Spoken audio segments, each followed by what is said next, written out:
All right. Welcome, welcome, welcome.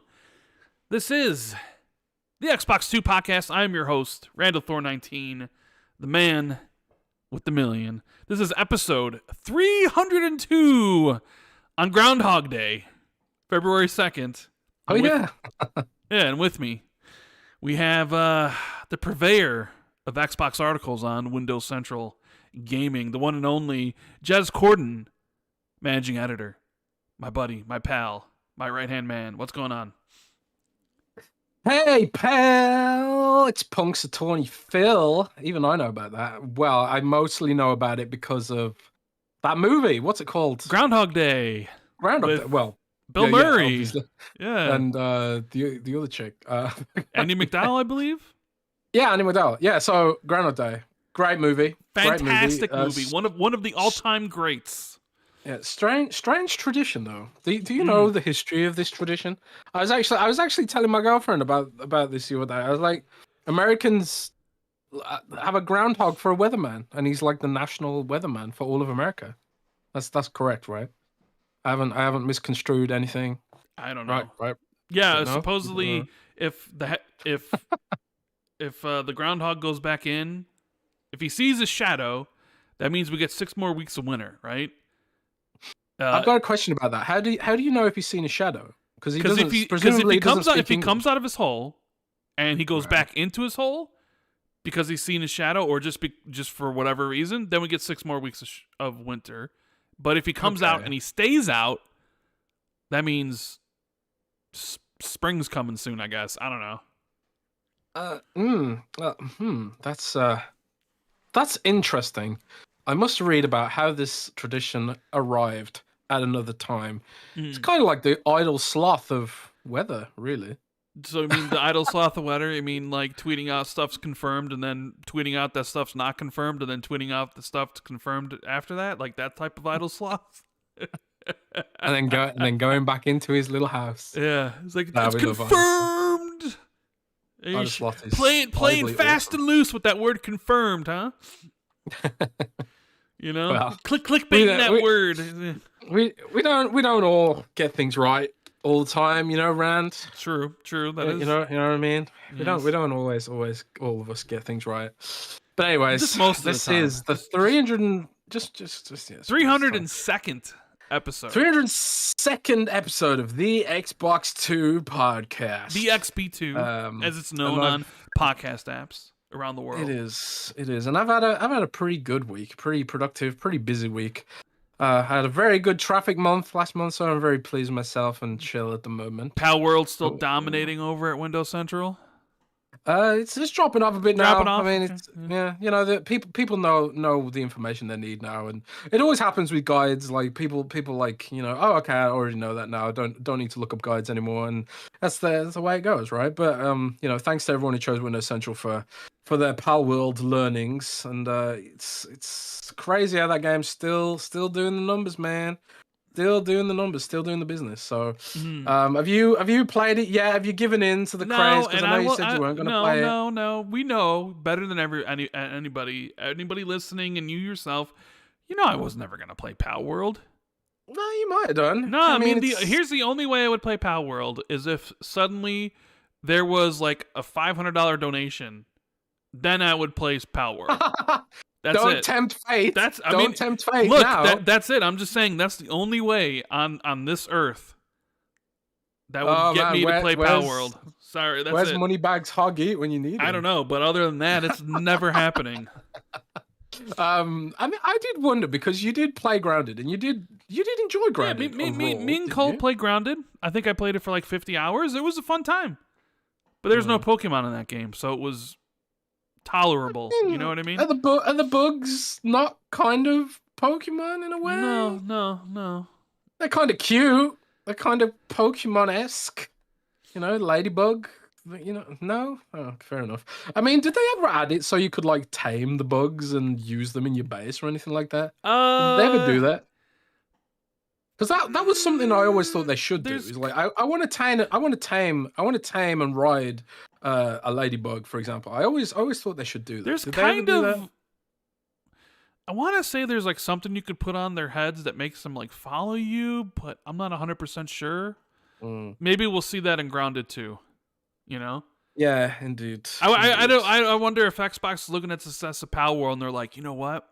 Maybe we could make a Grounded 2 that's bigger than like a 4-player co-op experience where we can have like a grounded world. Well, bigger than a backyard, but what I mean is like instead of 4 players co-op, it's like a server and you could have up to 30 people like Ark, right? Maybe, you know what I'm saying? Like actually take it to the next level survival instead of what Grounded was, you know what I mean? Yeah, I mean, I've been re-examining Grounded, a little bit because of the way Palworld blew up, but Grounded kind of didn't. Grounded did really well. It's developed by a similarly small team, but it didn't. They focused a lot on features and I suppose polish, honestly, over like the raw sort of the scope. Like Palworld's scope is ridiculous from the outset. Yeah, it's buggy and there's a lot of compromises to achieve that scope, but it does have a much bigger scope than Grounded in a lot of ways. Like you can make your own character, 32 player servers on PC and soon coming to Xbox, and there's all those other aspects to it as well. And it's like, man, if Grounded had some of this stuff, like create your own character and the world was bigger and it had like a broader scope, rentable dedicated servers. They do have a really good dedicated server solution where you can upload your local server to the cloud and then download it when your friends are offline. So it's sort of like a halfway sort of solution. But I do agree with you. Like I think like a Grounded 2 with like rideable mounts and all the rest of it and just a broader scope, I think it would do numbers, man. And I would like to believe we'll see that one day. But yeah, slight tangent there. Grounded, Palworld are both awesome in their own ways. But I don't know if you saw there was some talk by some Japanese like talent agency that they're telling their clients not to mention Palworld on social media anymore. Because of Nintendo thinly veiled threats or something. That's really scummy, man. That's really scummy and a little bit corrupt. But hey, Nintendo, they can do what they want, right? They can get away with it. I was reading an article the other day about how Nintendo basically destroyed someone's life for daring to hack the Nintendo Switch. Oh, I mean Doug Bowser? Yeah, Doug Bowser. Like, yeah, he hacked the Nintendo Switch and he did a bit of piracy, but now Nintendo basically own him like an indentured servant, which I think is cruel and unusual. I don't think the punishment fits the crime personally. You gotta be careful when screwing around with Nintendo. The ninjas will get you, bro. You gotta be careful. Yeah. They're a spooky company, man. But we'll see what happens with Palworld. I kind of feel like they wouldn't be able to sort of get away with some of the threats in America, where you've got freedom of speech, freedom of expression. It's like in the Constitution, and they can just be like, "Hey, it's a parody. It's a parody, guys. It's a parody." Well, freedom of speech only gets you so far because that's just basically says the government can't arrest you for what you say. Yeah, I know, but the whole that doesn't mean like that doesn't parody, mean you couldn't get like sued to death over copyright infringement. Because there are like there's like libel and slander, so you can't always say what you want. Like the government can't arrest you for it, but someone could sue you for libel. Which one's the spoken one and which one is the written one? I forget. Is libel the written one and slander the spoken one? Defamation. I don't know. Does defamation cover both of them? I don't know. But yeah, either okay. Way.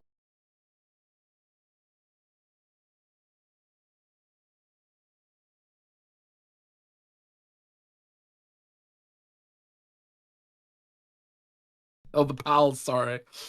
But yeah, I don't know. I'm sure if the push come to shove, Microsoft will throw their legal weight behind Palworld because it's. I want to believe that Palworld's probably helping Xbox's hardware figures right now. I guess we'll find out in the future if that's the case.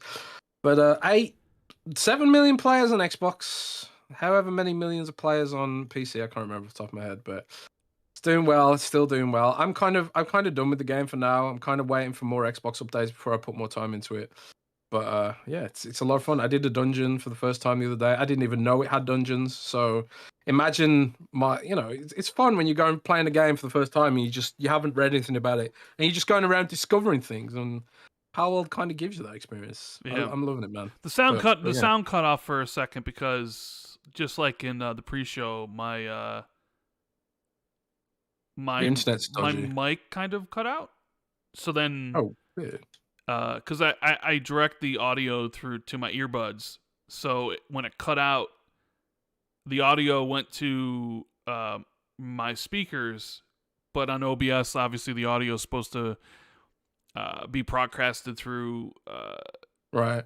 So like nobody could hear, and then like I was fiddling with my mic to get it to work again, and then everybody can work. So well, it works now. I'm just saying like. I guess it's sensitive. No, you were still talking. It's just that it cut out for me. I don't know. I must have touched it and it screwed up. I don't know. Maybe it might be time not only because I was telling you earlier. I was like, all right, well, I got some I got a repayment from somebody, and now I was telling you earlier about like I think I'm going to be buying a camera this week. Or somewhat soon. Rand Al camera guy? Maybe. That's intriguing. I'm gonna probably put out a tweet asking. I should start losing weight then. I'm gonna put out a tweet asking for like the best recommendations, but I have something in mind I was gonna buy. And now I'm probably like, well, maybe I need to buy a new mic again because if I'm jostling this thing and it disconnects, it's probably not a good sign. So I probably also got to buy like a new mic just in case, you know what I mean? Just in case something happens. Fair enough. Well, yeah, podcasts will be leveling up soon, I suppose, with cameras and God knows what else. We'll be taking you guys' feedback on how to do that. But yeah, we'll do it. You know, in the we'll get it all situated in the Patreon shows before we debut it live. Kyle Mitchell says, "I'm so tired of this getting a camera talk." Well. I don't know what to tell you. It's literally talked about for a minute, and then we're moving on. So if you can't stand a minute of talk about something in a 4-hour podcast, then I don't know what to say. People got no attention span anymore, man. I know I sure as hell don't. Yeah. But do we have a little bit of housekeeping to do? And then we got a little bit. Little topics. You know, this episode does have sponsor, Jez. Indeed. You know what I mean? Does indeed. And that sponsor, guys, is HelloFresh. And Rand, in case you didn't know, but I do know you know because you use them, with HelloFresh, you get farm fresh, pre-portioned ingredients and seasonal recipes delivered right to your doorstep. Skip trips to the grocery store and count on HelloFresh to make home cooking easy, fun, and affordable. And that's why it's America's #1 meal kit. Whether you're trying to save money, eat better, or stress less, HelloFresh is here to help you do all three. Say hello to your most delicious year yet with fresh ingredients and chef-crafted recipes at a price you'll like, delivered right to your door. No more staring blankly in the fridge wondering what to make for dinner. Give HelloFresh a try and dig into their biggest menu yet with over 45 recipes to choose from each week. Yeah. And you use HelloFresh, right, Rand? You're a big HelloFresh guy? Yeah. I mean... I use HelloFresh because I don't like going to the store to pick up my groceries. It's just much easier to order online, take a look at whatever new recipes they may have, and get it delivered right to my house, and then I can sort of deal with it as I please. And you know, it's just easier that way. It saves money. I don't have to really go out and look around for stuff. And it's just more convenient for my lifestyle, especially when I'm trying to follow a diet, because I do have specific nutritional needs if you're following certain diets that you can choose from. Yep. You know, you get the box in the mail. Everything's like, all right, this is what you need. Here's all the ingredients. Here's all the things you need to cook. Now, I'm not the greatest cook, but usually, you know, my sister was over for the Taylor Swift playoffs, shall we say, right? So my sister, who's never really been a huge football fan, is suddenly now really invested in the football season, right? So she came over, and then we did some cooking for food for the next few days, and everybody had a good time. And yeah, it's just for what I like. Yeah, HelloFresh is damn good. Food tastes great. I don't got to worry about what I'm eating because it's shipped directly to you. So, really recommend it. And they do have a deal for Xbox 2 customers. So if you go to hellofresh.com/Xbox2free, which is one word, Xbox2free, and use code Xbox2free, you get free breakfast for life. One breakfast item per box while subscription is active. That's free breakfast for life at hellofresh.com/Xbox2free with code Xbox2free. That's XBOXTWOFREE. Link is in the description. All that good stuff. Breakfast, one of the most important meals there is. And I'm glad that HelloFresh does provide breakfast, because most of the other services kind of just offer like dinner and lunch. So getting breakfast I wake up and it's like the first thing I look forward to. Like, all right, it's time for breakfast. Let's go, Well, that's why they are America's number one meal America's kit. number one meal kit. Indeed. But thanks to HelloFresh, and it supports the show if you guys check them out. So thank you very much for that.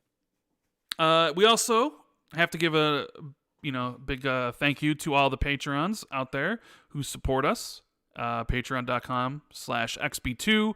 We did a Patreon exclusive show this past Tuesday, the Xbox 2 Ultimate, where we talked for 2 hours about just random stuff, things that were kind of happening in the news. And we should have a couple guests this month. Not sure when the first one's going to happen, but just trying to line up some dates with the guests, and then we'll let you know when that's going to happen. But we do have some shout outs for the people on that tier. Let me get to them real quickly. We got Thurgus, Holy Dark Death, Steve Stompy, James Wiseau, Trickster for Trade, The Grandest a Bit, Battered Haddock, Army Dude 52C, Ryan Kipple, Foreign Object, Mythic Marty, Moronic Donkey 99, Makazilla, Randall Thor 19, Silas, Eric Gregory, James Moore, Fantasticals, Halo is the GOAT, Katriox, Bright Tundra 1, Discarded Caboose, Justin Duel, Frank Mariano, PB Bro King, Asa T and Madison, Governor Grimm, DZ Huffin, Wagerman Achievement, The Scarecrow 121, Darren Tropy, Prof JJJ, Ghostface Killer, and Wolfgang KPZ. Thank you guys so much for supporting the show. All right. Yeah, Jez. I was sort of thinking before we did the show, I was like, there wasn't really much that happened this week, but there's quite a bit of stuff that happened. There is, yeah. But it's not major stuff, but there is. Yeah, this is a good, but I did a good chunk.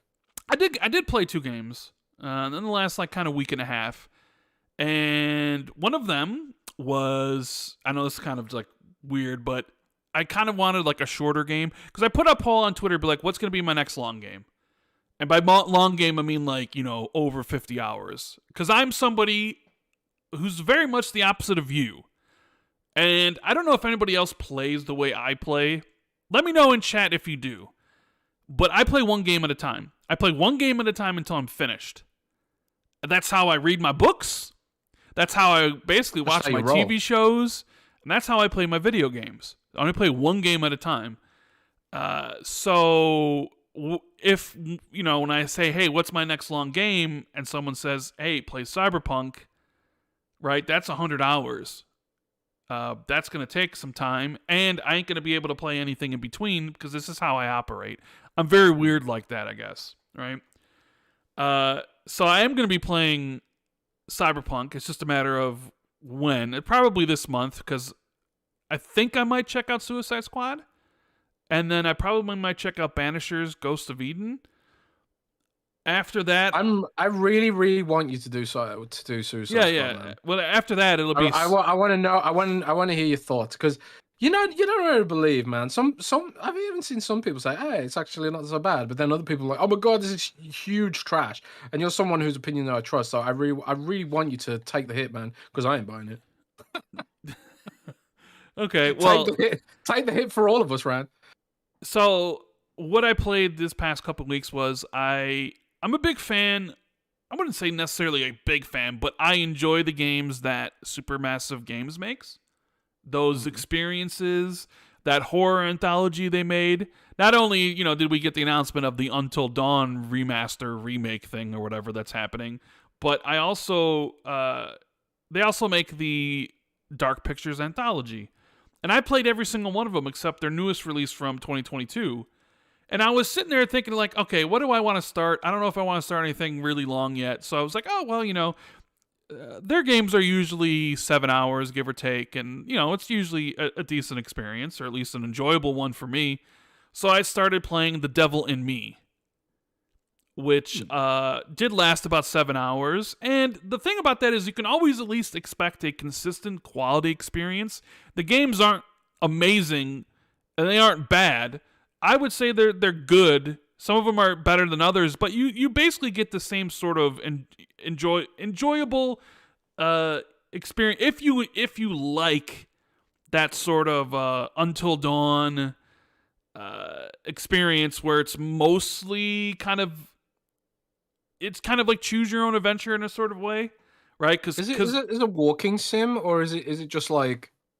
Is it literally just cutscenes? Like, well, no. I mean, you walk around, and this one is basically delves with like the first serial killer in U.S. history, and there's this thing like a murder hotel where the guys like built this hotel that has very different ways to kill you. I know about that. So it's very much like Saw-like. A lot of the that's real. Right? A lot of the ways that you can die are very much like, from the movie Saw. Well, not directly from the movie Saw, but similar in nature, where it's like it's like you and somebody else, and they're both in that position. It's like either that person dies or you die, and it's like you have to sort of choose. You have to make those judgment calls, right? And you can save everybody, or everybody can die, or individual characters can die, and the story sort of changes. They're like interactive stories. But they're fun, and it's like, hey, 7 hours, you go through it. Normally there's some supernatural twist to these things. This one was more just like straight up, not like it's a serial killer. So I played that one, and there was more, I guess you could say, gameplay in this one than there were the other ones. But I still thought it was really cool. Enjoyed my time with it. But then I also played one of the newest releases of the month, Tekken 8. Ooh. Jez. I've heard good things about Tekken 8's story delivery. Dude, okay, so I think I've talked about this before on the podcast. I'm a big Mortal Kombat fan, right? Mortal Kombat is my fighting franchise. I know everybody will have their different opinions about which one appeals to them more. Let me know in chat which one is the one that, speaks to you, right? I've talked about the story about how I used to, when I was younger, go into... My dad long time ago. My dad used to, my dad worked as, he managed like a nursing ER, right? And he's one of those guys that would put all of his change into like a giant gallon, milk carton, right? And oh, really? Yeah, and this was like, I'm younger, so I'm like, however old, 12, 13, 14, 15, I forget. But, you would go into the room, open up the closet door, make sure nobody would hear you, and there would just be milk cartons on the floor just filled to the brim with coins, right? And, sometimes I would take those coins, take those quarters, and ride my bike up to the nearest bowling alley, which would have the arcades, and I would play Mortal Kombat. That's the fighting game I fell in love with, was Mortal Kombat. And I played some Street Fighter, but it was always Mortal Kombat.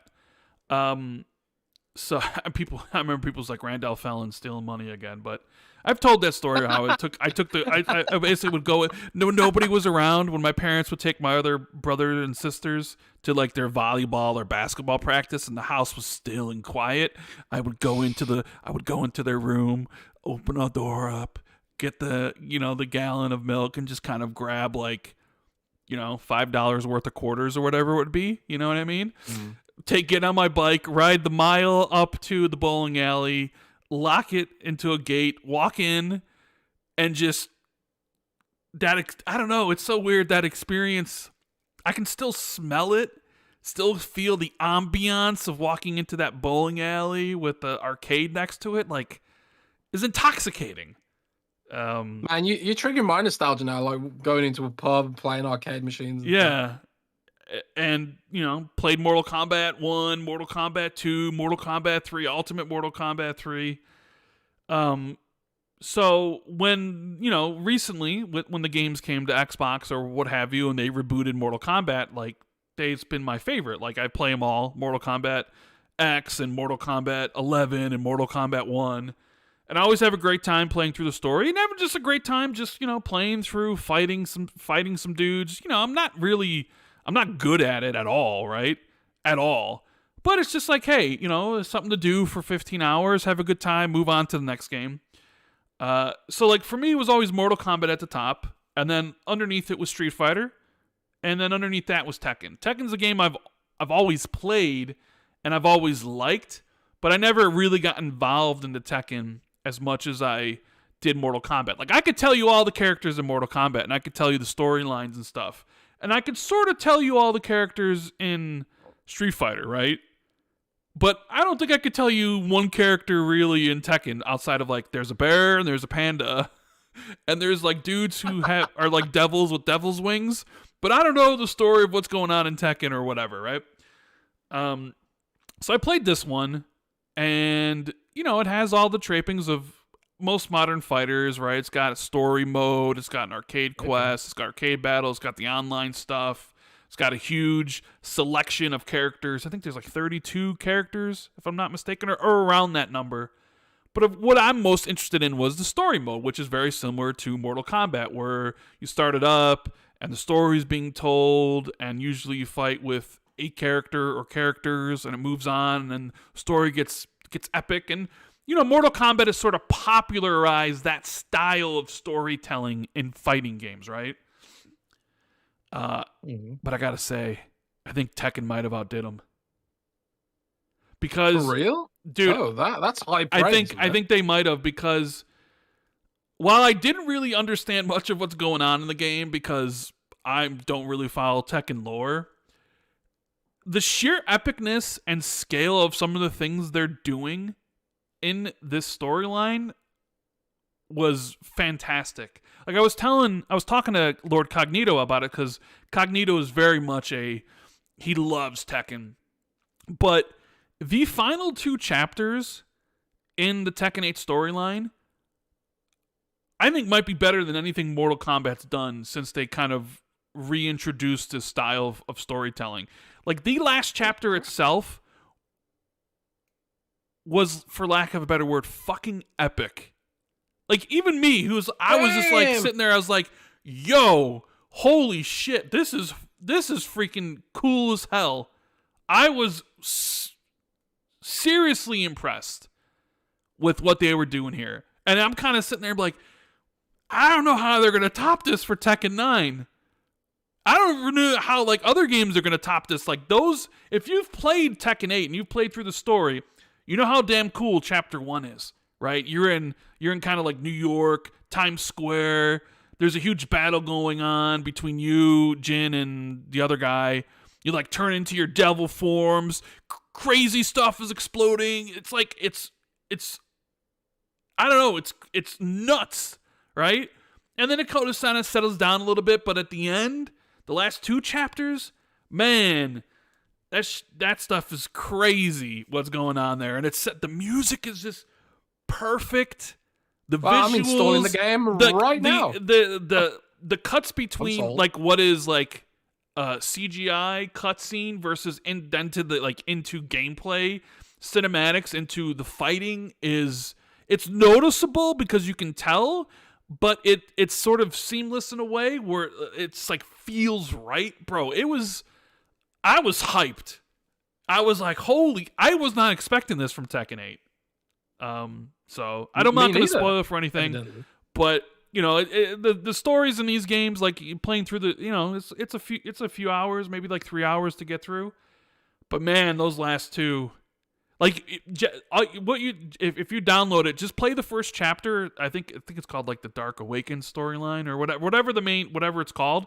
Just play that first chapter, and you'll sort of see what I'm talking about, because the first chapter starts off crazy ridiculous, bro.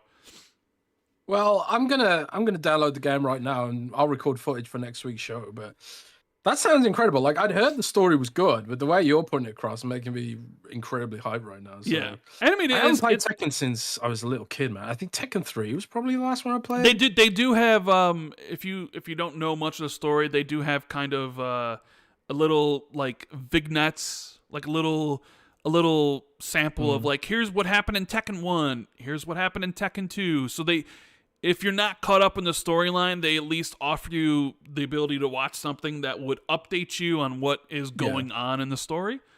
But yeah, I was really impressed with what they did.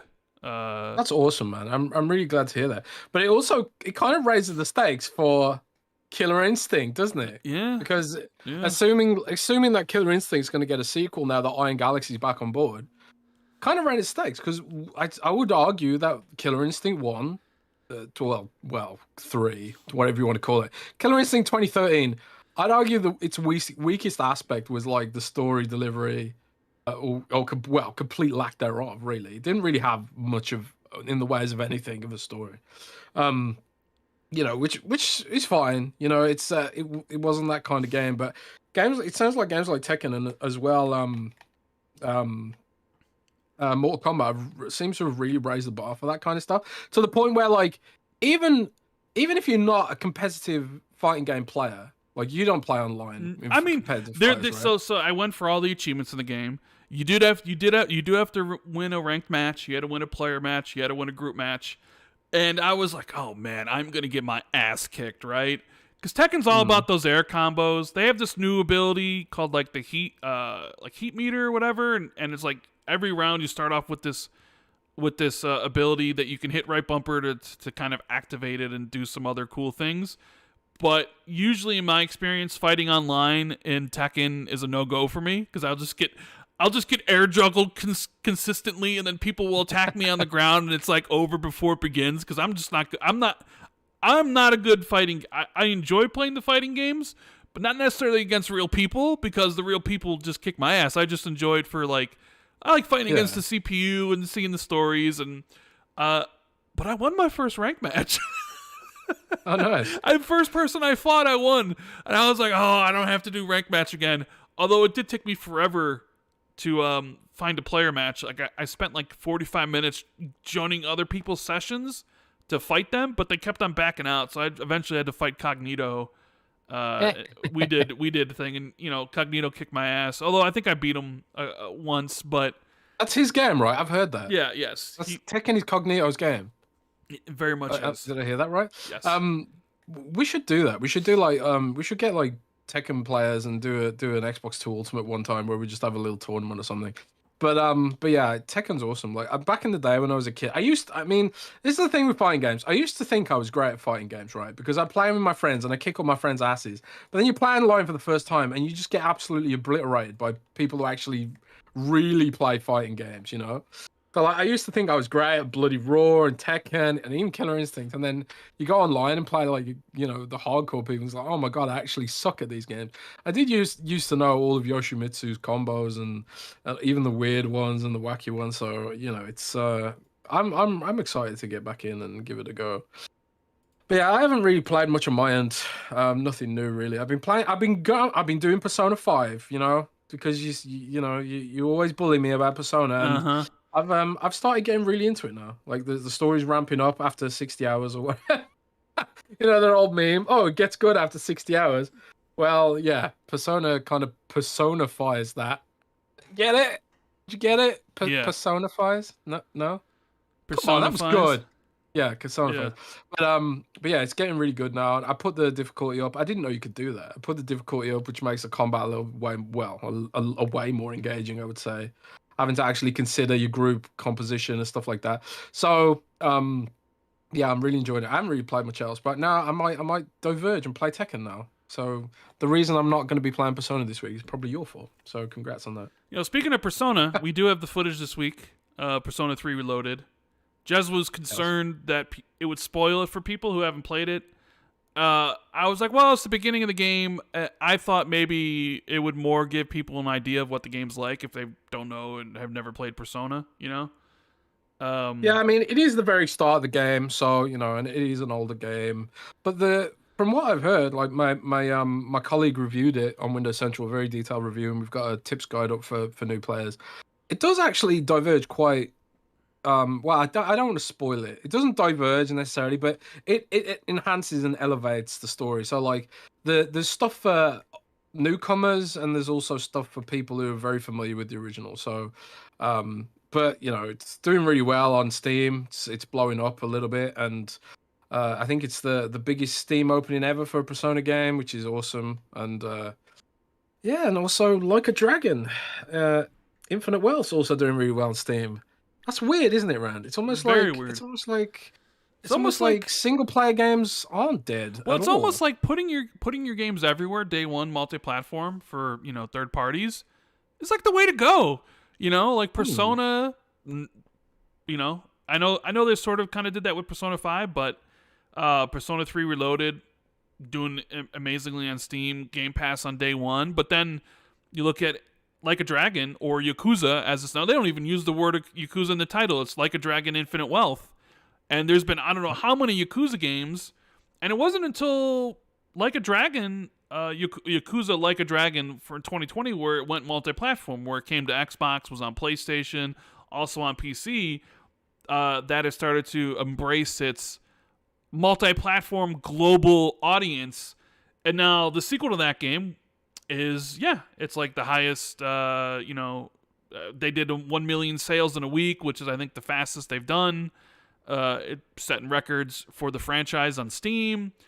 It's almost like not artificially accepting exclusivity terms, so you can only launch on one console and not on PC at the same time. It's almost like putting your game everywhere really helps. Like Square Enix, maybe Square Enix could take notice. Yeah, I don't know, Rand. If I was reading between the lines here, I'd say you were calling Square Enix fucking idiots. Yeah, well, I mean, I think they are. I think there's something to be said for how Persona and Yakuza are growing while Final Fantasy was shrinking. Yeah. Yeah, it's weird, that is. It is weird. Oh, and they also said nobody wants turn-based games either. That's also weird. Because, are they both turn-based games? I think they are, Rand. But anyway, that's enough dunking on Square Enix. We dunk a lot on Square Enix and Ubisoft on this show, I noticed. Yeah. But Ubisoft had a banger recently with Prince of Persia that apparently nobody bought. Yes, Prince of Persia that apparently nobody bought. Because Tom Warren, I always get the Toms, not Tom Warren, Tom Henderson, who basically called me Randall boring to you on Twitter. Like, unbelievable that Tom would do this to me. We should get him on Xbox 2 at +1 at some point. But Tom Henderson wrote a very interesting article about Ubisoft, the morale there. He did drop some nuggets, like Star Wars Outlaws is still expected to release like the first half of the year, so between now and June. So maybe we see it release in May, which I'm looking forward to it, right? Assassin's Creed Red, which is the one that's supposed to be set in Japan, is supposed to be this fall, which would be big. Probably one of the biggest fall games of the year if that actually held to it, because you never know with Ubisoft, they might delay some stuff. But there is some sobering information about sales figures. We talked about Prince of Persia and how I loved it and how like the reviews were stellar for it, but it seemed to not have done well commercially. Tom had mentioned that it only had hit like 300,000 players and made $15 million in revenue. And even Avatar seemed like it underperformed. I think Tom said that had like 1.9 million players and $115 million in revenue, which, was... I don't know anyone like from my friend group that played Avatar. Or Sands of Time for that matter. I don't want to say like I haven't played Avatar, so I can't really comment on it. But like Sands of Time, everyone I know that did play it on Twitter and stuff. They all say it's really good, and you say it's really good too. But it's almost as if Ubisoft selling schlock non-stop for years has had an impact on the way people perceive their games. It's kind of gotten to a point where Ubisoft kind of has negatively impacted their own brand. And you know what I think, Rand? I actually wonder this. This just occurred to me now. They always put Ubisoft Original on their games, right? So they always like very heavily brand their games with the fact that this is a Ubisoft game, this is a Ubisoft game, this is a Ubisoft game. But when you constantly like ship games that people don't like, or abandon games and all that kind of stuff, maybe people just start tuning out of Ubisoft games. I know I have.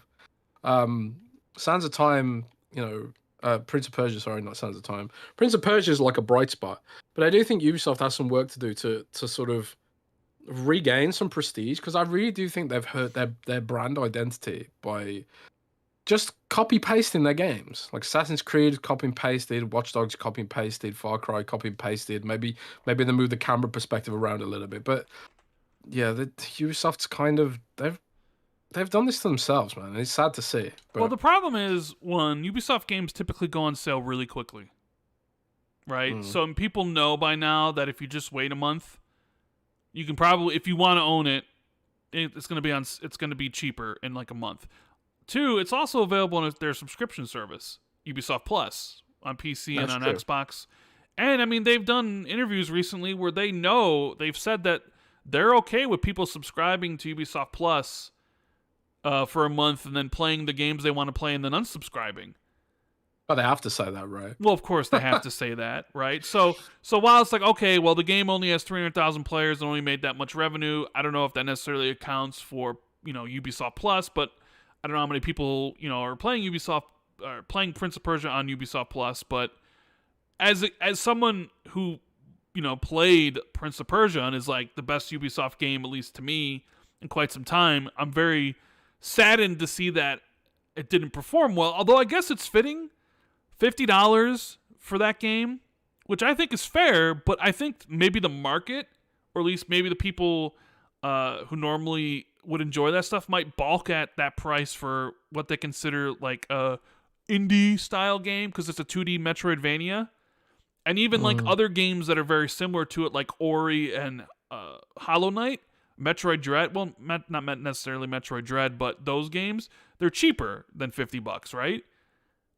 So I've talked to people directly who were like, I wanted to play Prince of Persia, but I'm not spending $50 on a Metroidvania, right? So yeah, I mean, especially when there are so many high quality indie Metroidvanias out there, it's that you can play that are just way cheaper. I think they price themselves on the market in some way. Maybe it should have been $40, maybe even $30. I think it would have done better at that price point, but clearly they had a sort of, target in mind for revenue generated. But I do think Ubisoft's just tarnished its name in recent years. Yeah. But I think if they do like a few good games and like people even now people are talking about like this, is Codename Red, the long awaited ninja Japanese Assassin's Creed that people have been asking them to do for a million years. They've been asking for this, and it does seem like we are getting to the point where it's going to come out. That's Codename Red, right? The ninja one. And also like Star Wars Outlaws, I think looks really good personally. So I'm sure Outlaws will probably do well. I mean, the Star Wars license will most likely carry it. And I think Assassin's Creed Red, being set in Japan, I think also return to the Valhalla, Origins, Odyssey playstyle, not necessarily Mirage, will probably also do really well. I think it's the ones in between those, right? Yeah. That don't really do so well. Plus, I think they had a whole bunch of battle royales and stuff in development they ended up canceling. So, yeah, I think they probably need to build back trust with consumers. But I just thought it was interesting, Tom's article and what to expect from them this year, and yeah, seeing the disappointing news that maybe Prince of Persia didn't do as well as I thought it should. But then again, it doesn't look like Avatar did either. But Mirage seemed to have done well. I think he said it had 5 million players, so people still really like Assassin's Creed. Shock. Yeah. No, not really. What people love Assassin's Creed. Yeah, I mean, Assassin's Creed is like a good franchise. It's not like people people think badly of this stuff. They just Ubisoft's just kind of like, I don't know. People think like Ubisoft puts their effort into Assassin's Creed and then not a lot else, I guess. But I will say that I think they can earn it back. But it also like kind of blows my mind, right? How they threw the Division away. Like their sort of wishy-washiness about the Division, for lack of a better, idiom, it's coming to my head right now. They just one day they were just like, oh, actually, Division's not getting any more content. So that would have like driven away most of the players, and then they were like, oh, actually, no, we are going to make more Division content. Come back, please come back. Why they just like too late? It's like, bro, what are you doing? Like make a decision, dudes. It was so strange the way they handled all that, and they created these like expectations, and then crapped on them, and they basically had like an answer to Destiny. And I will say, I always enjoyed the Division more than Destiny. And the Division should have been their answer to Battle Royale, probably. And should have been their answer to extraction shooter gameplay, because they kind of, in a way, were out ahead of that with the Dark Zone, with the, which I hated, by the way. But a lot of people liked it, and now there's a whole genre that sort of was inspired by the Dark Zone from Division 1, kind of, and they just abandoned all that stuff. And it's like, who's making these decisions? Like maybe like Division was just too expensive to live. And we're kind of seeing Destiny go through these motions now where costs have gone up, but income hasn't necessarily gone up. So like a lot of live service games are having to pull back a little bit. But Rand, you told me an interesting statistic from GameIndustry.biz before the show about where game devs are going. Do you want to share that with the lovely people of Xbox 2? Yeah, let me make sure I'm getting it correctly, right? So let's get it correctly. Me and Rand were talking a little bit before the show, and GameIndustry.biz put some information together about the secrets Jez was telling me. Oh man. Yeah, the secrets. Oh yeah, of course. There's a Game Industry Biz article that came out that said 95% of studios are working on or aim to release a live service game. Which, how do you feel about that? I mean, it's because Matt Piscatella, who's from the MPD group, Cicania or whatever they called themselves, he says, if by live service they mean that a game that could be updated via the internet, sure, just about every dev will release patches. Other than that definition, certainly not. But then Matt also said, oh, look at this. He says, in quotes, made in partnership with Rendered VC, which just happens to be a fund heavily invested in live services. So this is a GameIndustry.biz article. Advertorial? Kind of? I don't know. Yeah, but the article says, so a new report from Griffin Gaming Partners says that 95% of game makers are developing or maintaining a live service. The 2023 Game Developers Report, made in partnership with Rendered VC, surveyed 537 studios from across the globe, and they're the ones that Matt Piscatella says are heavily, invested in live services, right? This seems unrealistic then. And then it says, among the surveyors, 66% agreed that live services are necessary for the long-term title successes. And the survey defines live services as any regular update cadence planned for a game. So not necessarily the way that people view, like when the people talk about Suicide Squad or whatever, right? So, but yeah, I don't know. I mean, with those kind of extra information, I don't know if it's one of those things that we can easily just, it's like, oh, okay, so maybe not like a fully, it's for a survey from a company that's invested in live services. Okay, whatever, right? It should definitely be like, if that is true, let's just assume for the benefit of the doubt there's a venture capital firm is reporting the facts accurately, even though they have a compelling bias to not do so. Let's just assume that their fact reporting is accurate. Surely the risk and the being experienced by games like Destiny or even Diablo and stuff like that, surely that's like gonna make some companies sit up and think, hey, maybe this isn't a particularly great idea. But I don't know. I mean, I don't know what the numbers look like for a game like Battlefield 2042, for example, which I consider to be a gigantic flop. And if you go on Steam database, I'm pretty sure Battlefield 1 and Battlefield 5 have more players than Battlefield 2042. I thought But those Battlefield games, 2042 was seeing a resurgence, though. No. I mean, like overall, right? I think it did receive research. Let's just have a quick look here. So, Battlefield 2042 Steam charts. Like, there was a point where like it was being mocked because more people were playing the previous game. So, 24-hour peak for Battlefield 2042 on Steam charts is 12,000 players. So, have a look at Battlefield 1, which was the original Battlefield.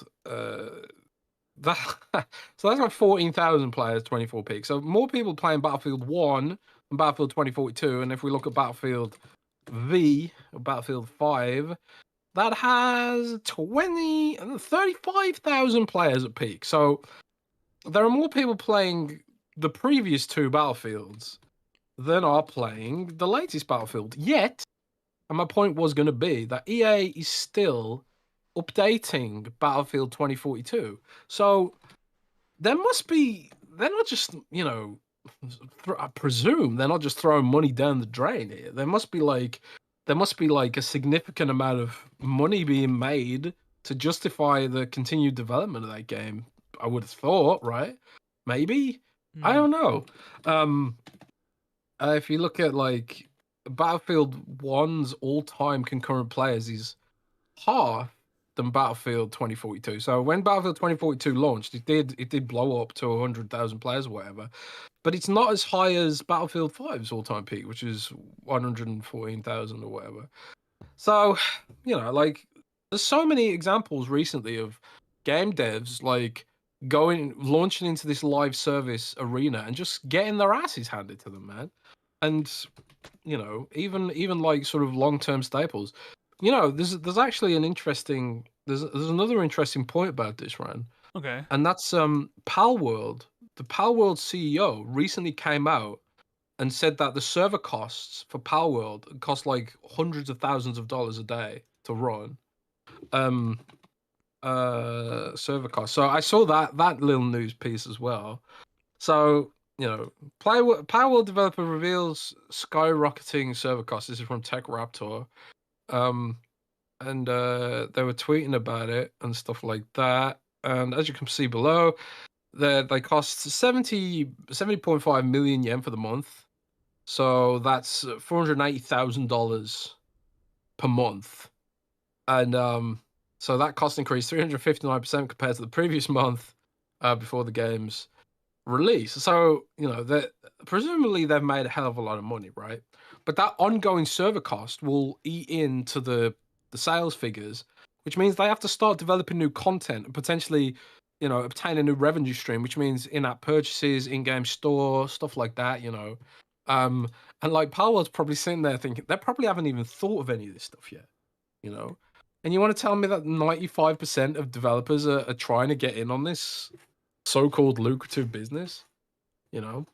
Well, I don't know, man. I think they're all crazy. I mean, yeah, if a game takes off like Palworld, then yeah, it's a lot of money. But if a game flops, it just feels like an incredible amount of risk. And yeah, I mean, we often talk about here people in chat, do you guys have an appetite for more service games, or are you more interested in what's happening in the single player world? Like, you like a Dragon Infinite Wealth or Persona 3, which are also doing really well on Steam, despite game devs and people like John Riccitello, whatever his name is, saying that devs who aren't thinking about microtransactions live service are idiots, or wherever he said.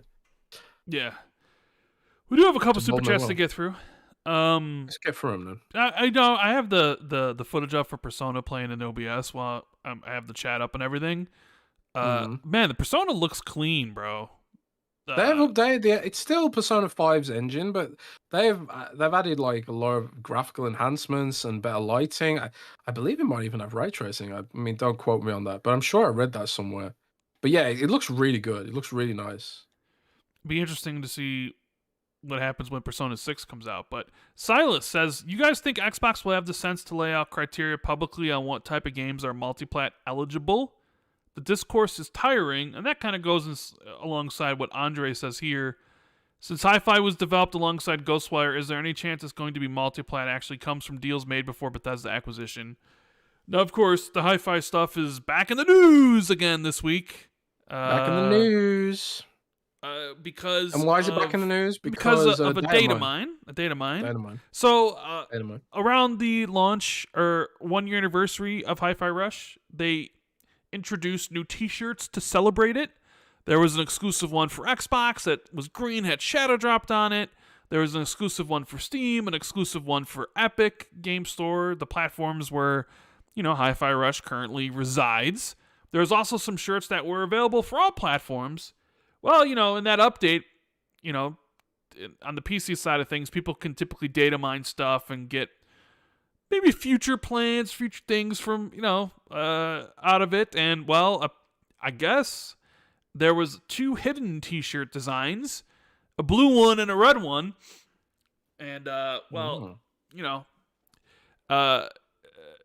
people basically think that this is they're just biding their time to announce the PlayStation and Nintendo version of Hi-Fi Rush. Now, of course, there was some drama with the data mine.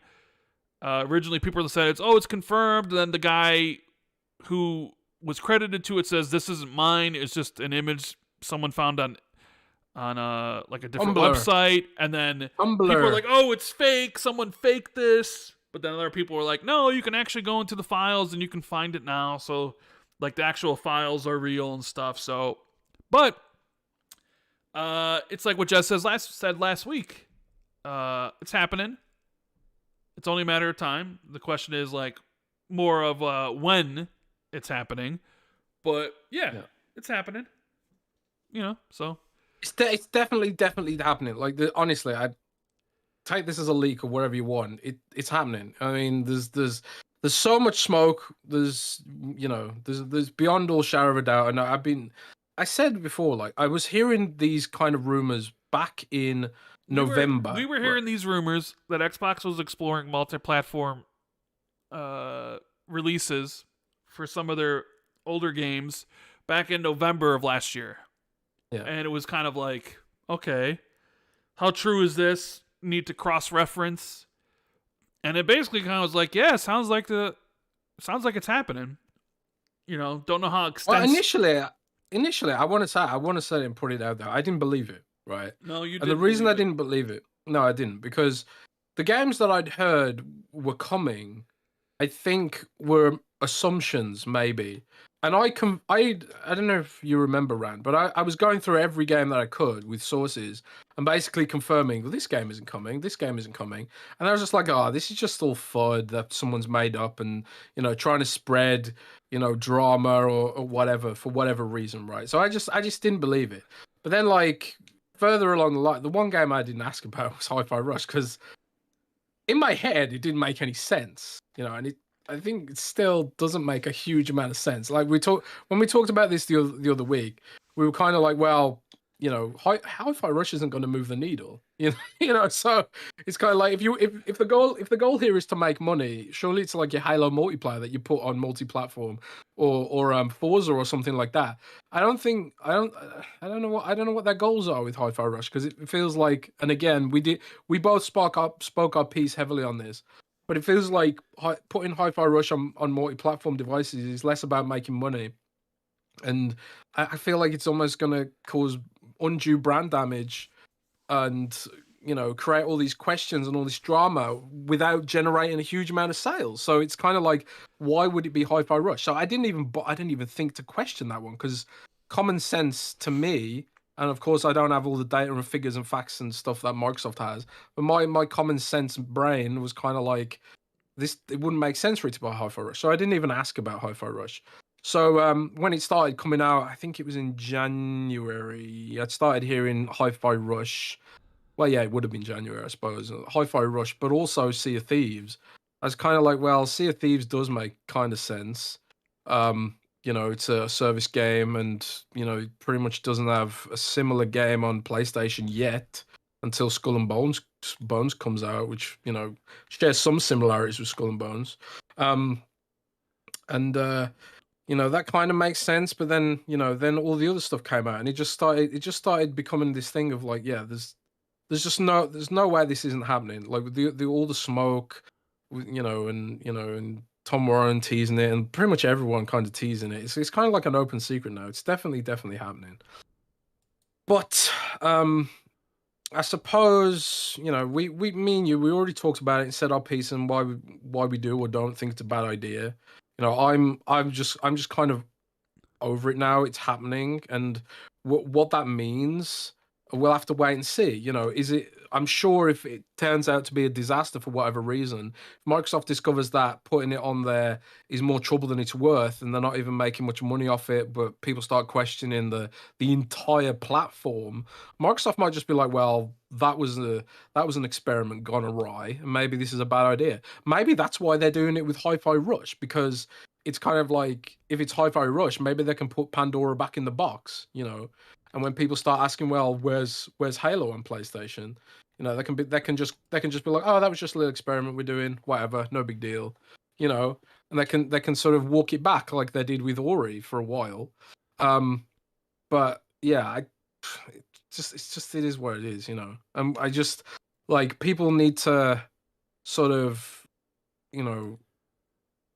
I don't know, move on from it. You have decide if Xbox isn't for you anymore just because they're doing Hi-Fi Rush on another system, then that's your prerogative. I'm kind of over it now.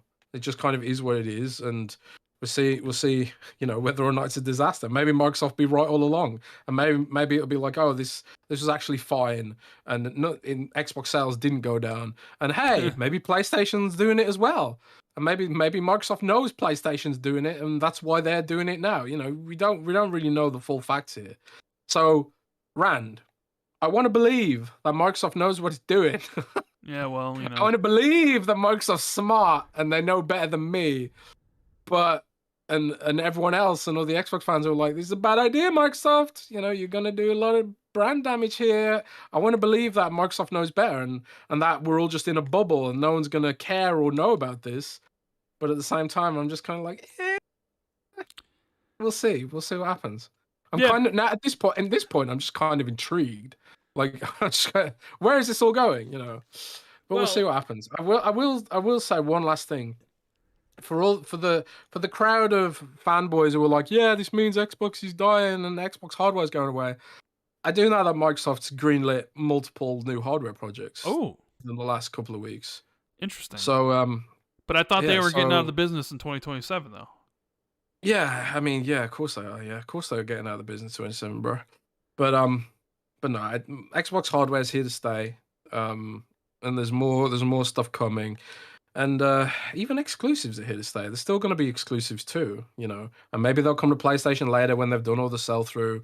Maybe that's just the way things have to be because everything costs more, and you want to pay your devs more, which is a good thing ultimately.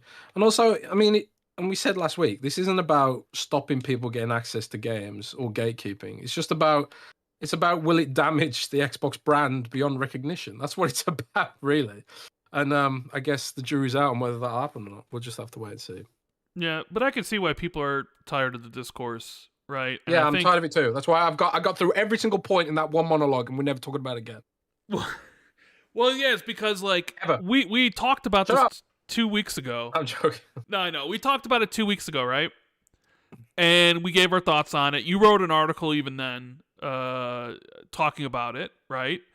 And then all of a sudden, last week, I think you mentioned that it was happening and blah, blah, blah, blah, blah. And then some PlayStation fans clipped us and were like using what we were saying against us. And like, look, they won't even discuss it.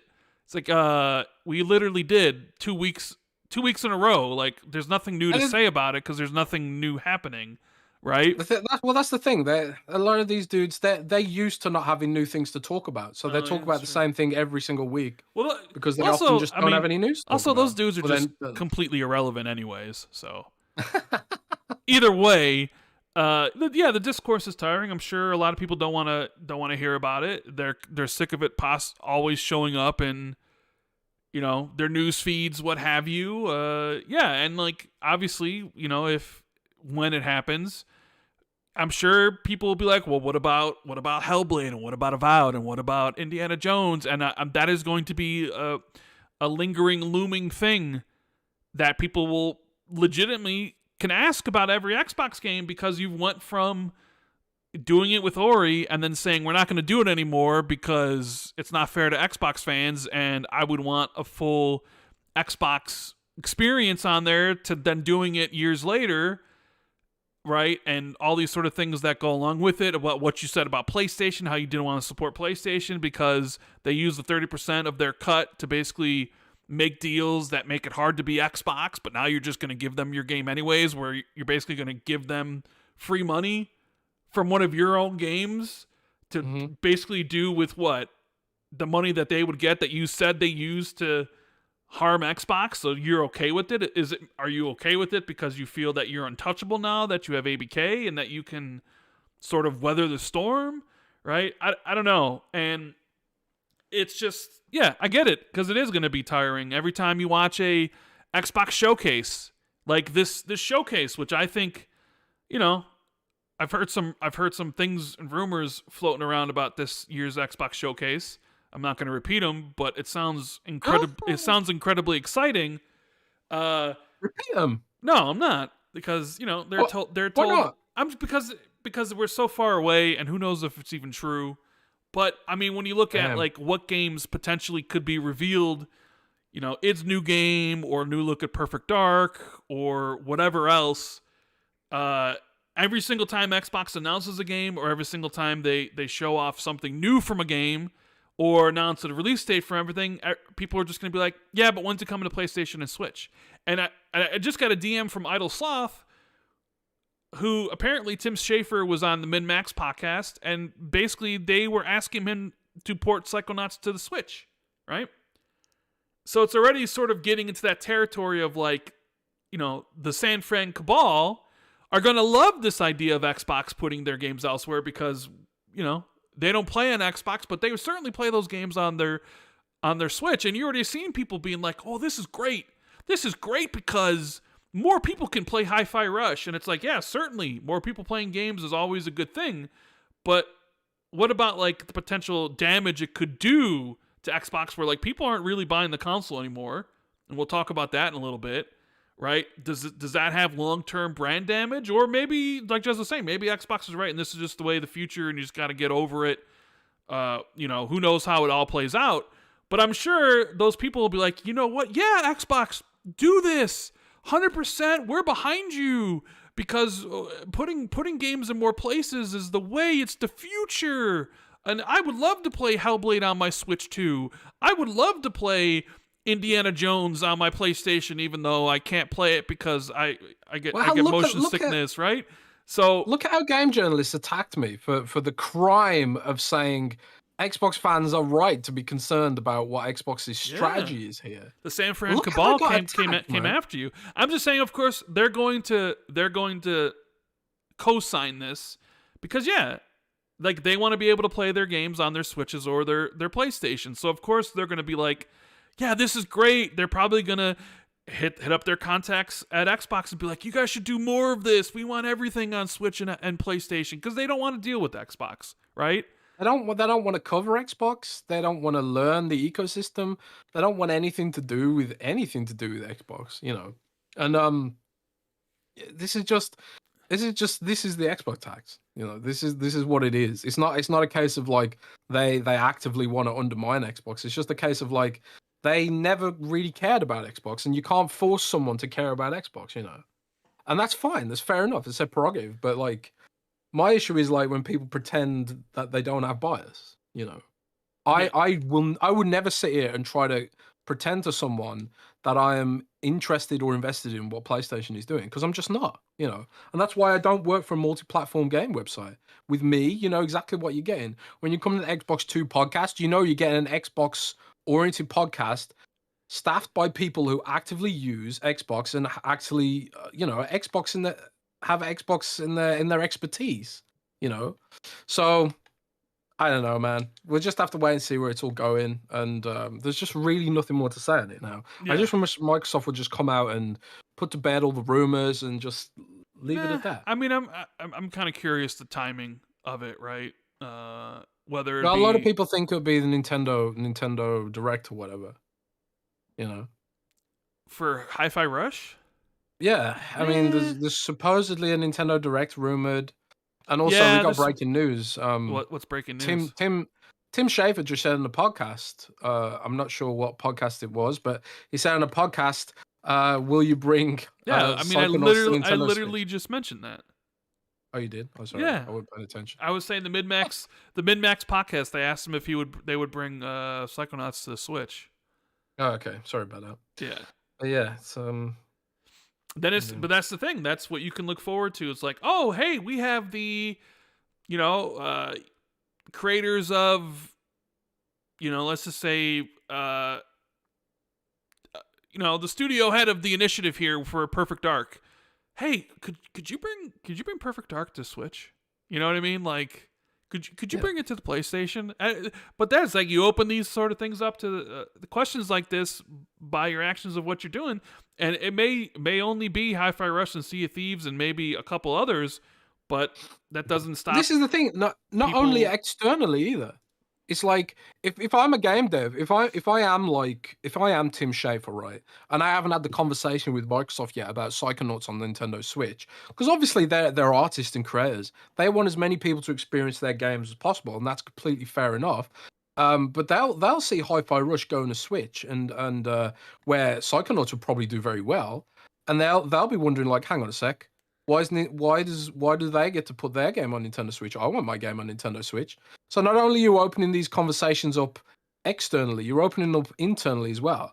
That's why I call it a big can of worms, So it is a big ass can of worms, and I hope Microsoft's ready for it, and I hope they know what they're doing, because I often question whether they do know what they're doing, and that's what we do on this podcast. Is a lot of this podcast is does Microsoft know what it's doing? That's a recurring theme of this podcast. Because just because you have the people in positions of power doesn't mean they always make the right decisions. I mean, look at what they did with the Xbox One. Look what they did with the PS3. Look what they did with the Wii U.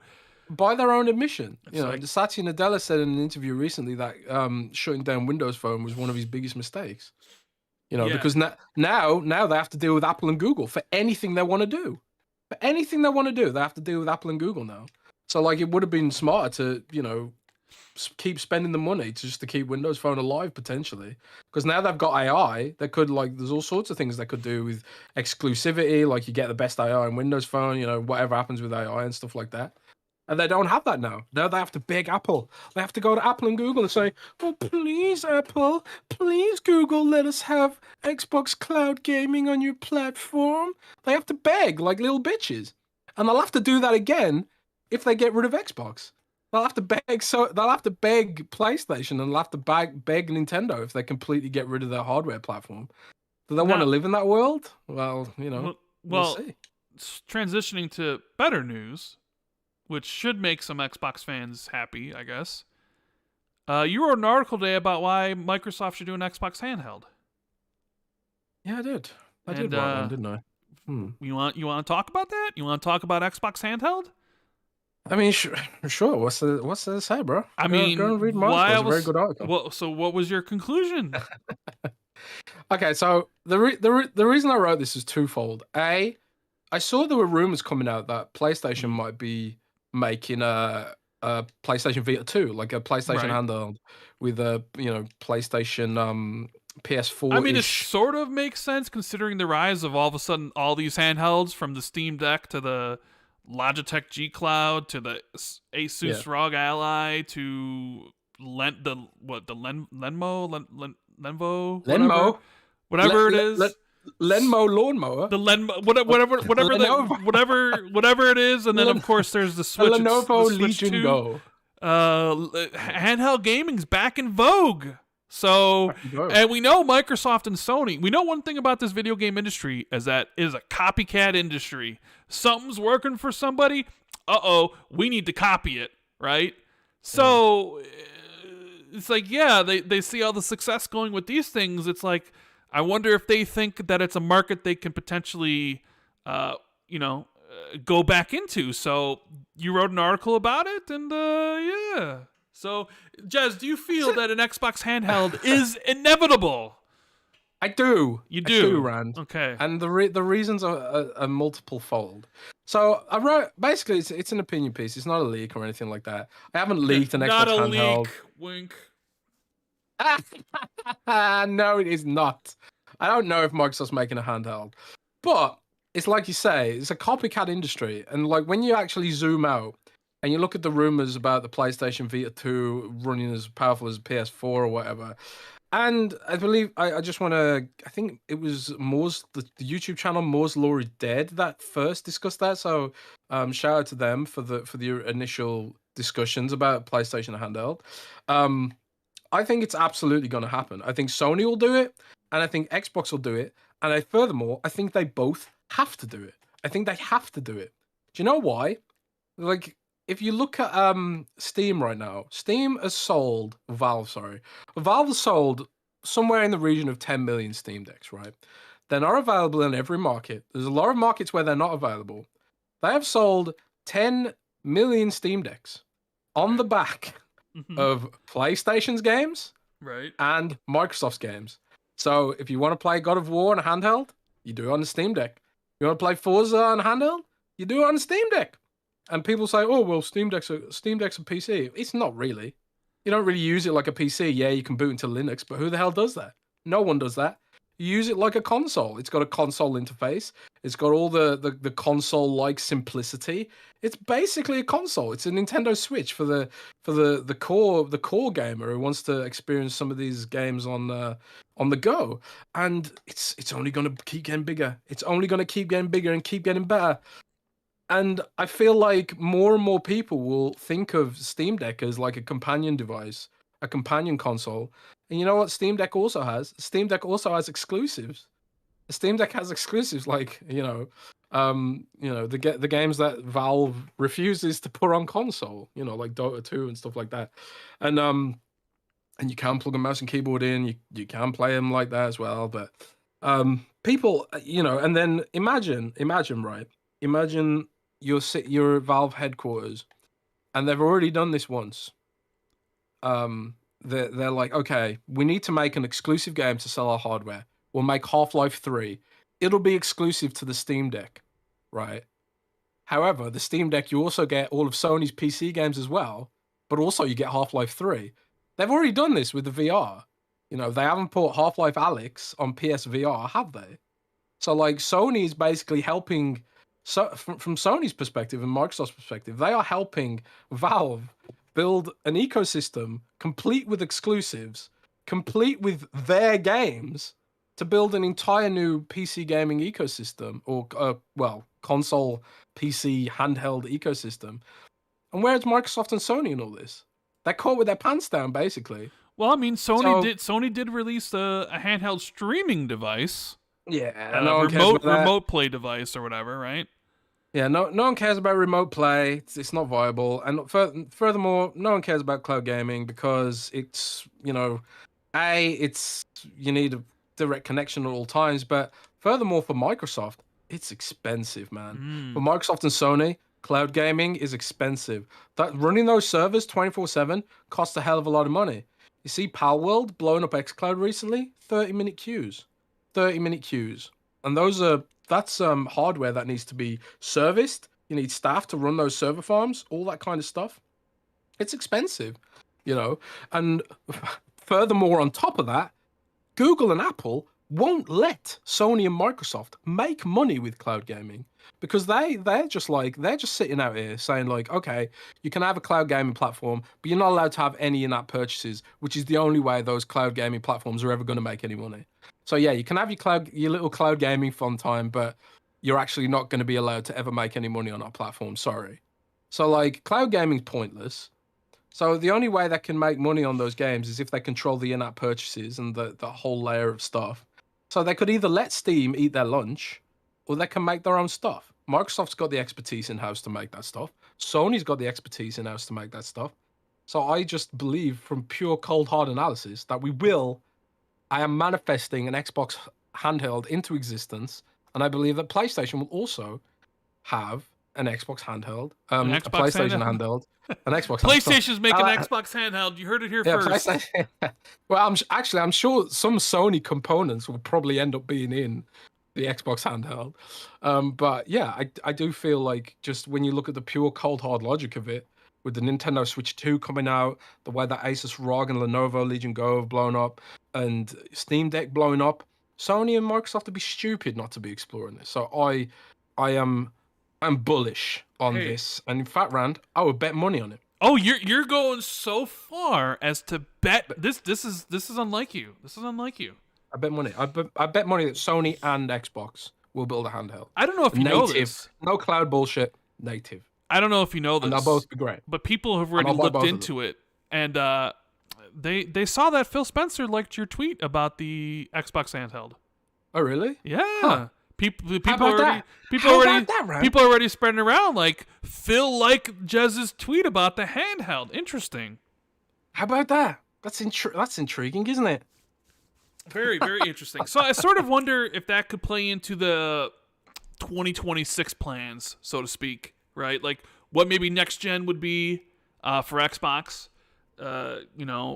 We did have the FTC leak of stuff about 2028, but then they said that wasn't true, and then there was some kind of talk about, well, it actually might be 2026. So I would imagine, like, I'm going to work under the assumption, since you're willing to bet money on it, and I'm not willing in this case to bet against you, that this is happening, and the Xbox handheld will be a fixture of next generation, whatever hardware that Xbox is planning on doing. Like this gen, it was the 2 console strategy. It was the powerful Series X and the cheaper Series S. And there's always that talk about, was the Series S a mistake? Was it a success? And obviously, like, we don't know. We're not at Microsoft. We don't know, what their P&Ls are on these things, or, hey, did they meet some sort of goal being like, well, we want like 60% of the people who buy a Series S to be new to the ecosystem and then be on Game Pass. Maybe it hit those targets, but they just didn't sell enough of them. Maybe it dragged down the whole brand because games didn't run the best on that platform, or people didn't want it, or whoever it was. We don't know whether or not that dual SKU strategy was successful for Microsoft. But if we factor in a handheld for next generation, I would imagine that would replace the Series S, at least in that sort of lower powered device. And then you would probably still get a console. So you'd have one console, who knows about the power threshold of it, combined with a handheld where you can play your back-and-pat games on it, right? You could play your back-and-pat Xbox games, your back-and-pat 360 games, your back-and-pat Xbox One games, your back-and-pat Xbox Series X and S games on there. And then there would be the console itself, and I'm sure those games, you'd be able to play those games on it. I guess is that kind of what next gen looks like to you in Xbox's future, like a console and a handheld, essentially. Oh, I guess even the bigger question. The bigger question. Let me ask you this. Oh, go on. Would this handheld be native, or yes. would it be okay? God, so yes. Okay. Because for a while there, maybe a year ago when we talked about the handheld, we said, well, if there's going to do one, it's going to be cloud. But we've sort of you at least come back 180 from this, and this will be handheld, where it would be a native, where it's like, you would download games to it, be able to play it offline, et cetera, just like any of these other handhelds except for the Logitech G Cloud, right? Yeah. It's interesting. 100% native. It won't be clouds. Like I said, like cloud's too expensive to scale. It's not only it's too expensive to scale, Apple and Google won't let it scale. So the only way you can get cloud to scale is to build your own goddamn handheld. They've already put it on TVs and stuff like that. But like I say, we're seeing bottlenecks with Palworld right now. I don't know if they ditch the Xbox Series S, Xbox Series X double console SKU. I kind of feel like they probably would, but at the same time, you have to imagine that like right now, the Asus ROG Ally Z1 Extreme AMD is powerful enough to run almost PS4 games. Like I can run God of War on it. It's not an amazing experience. You know, there is slowdown and stuff. But these devices are going to get better, and these chips are going to get better. This category of chip is going to get better.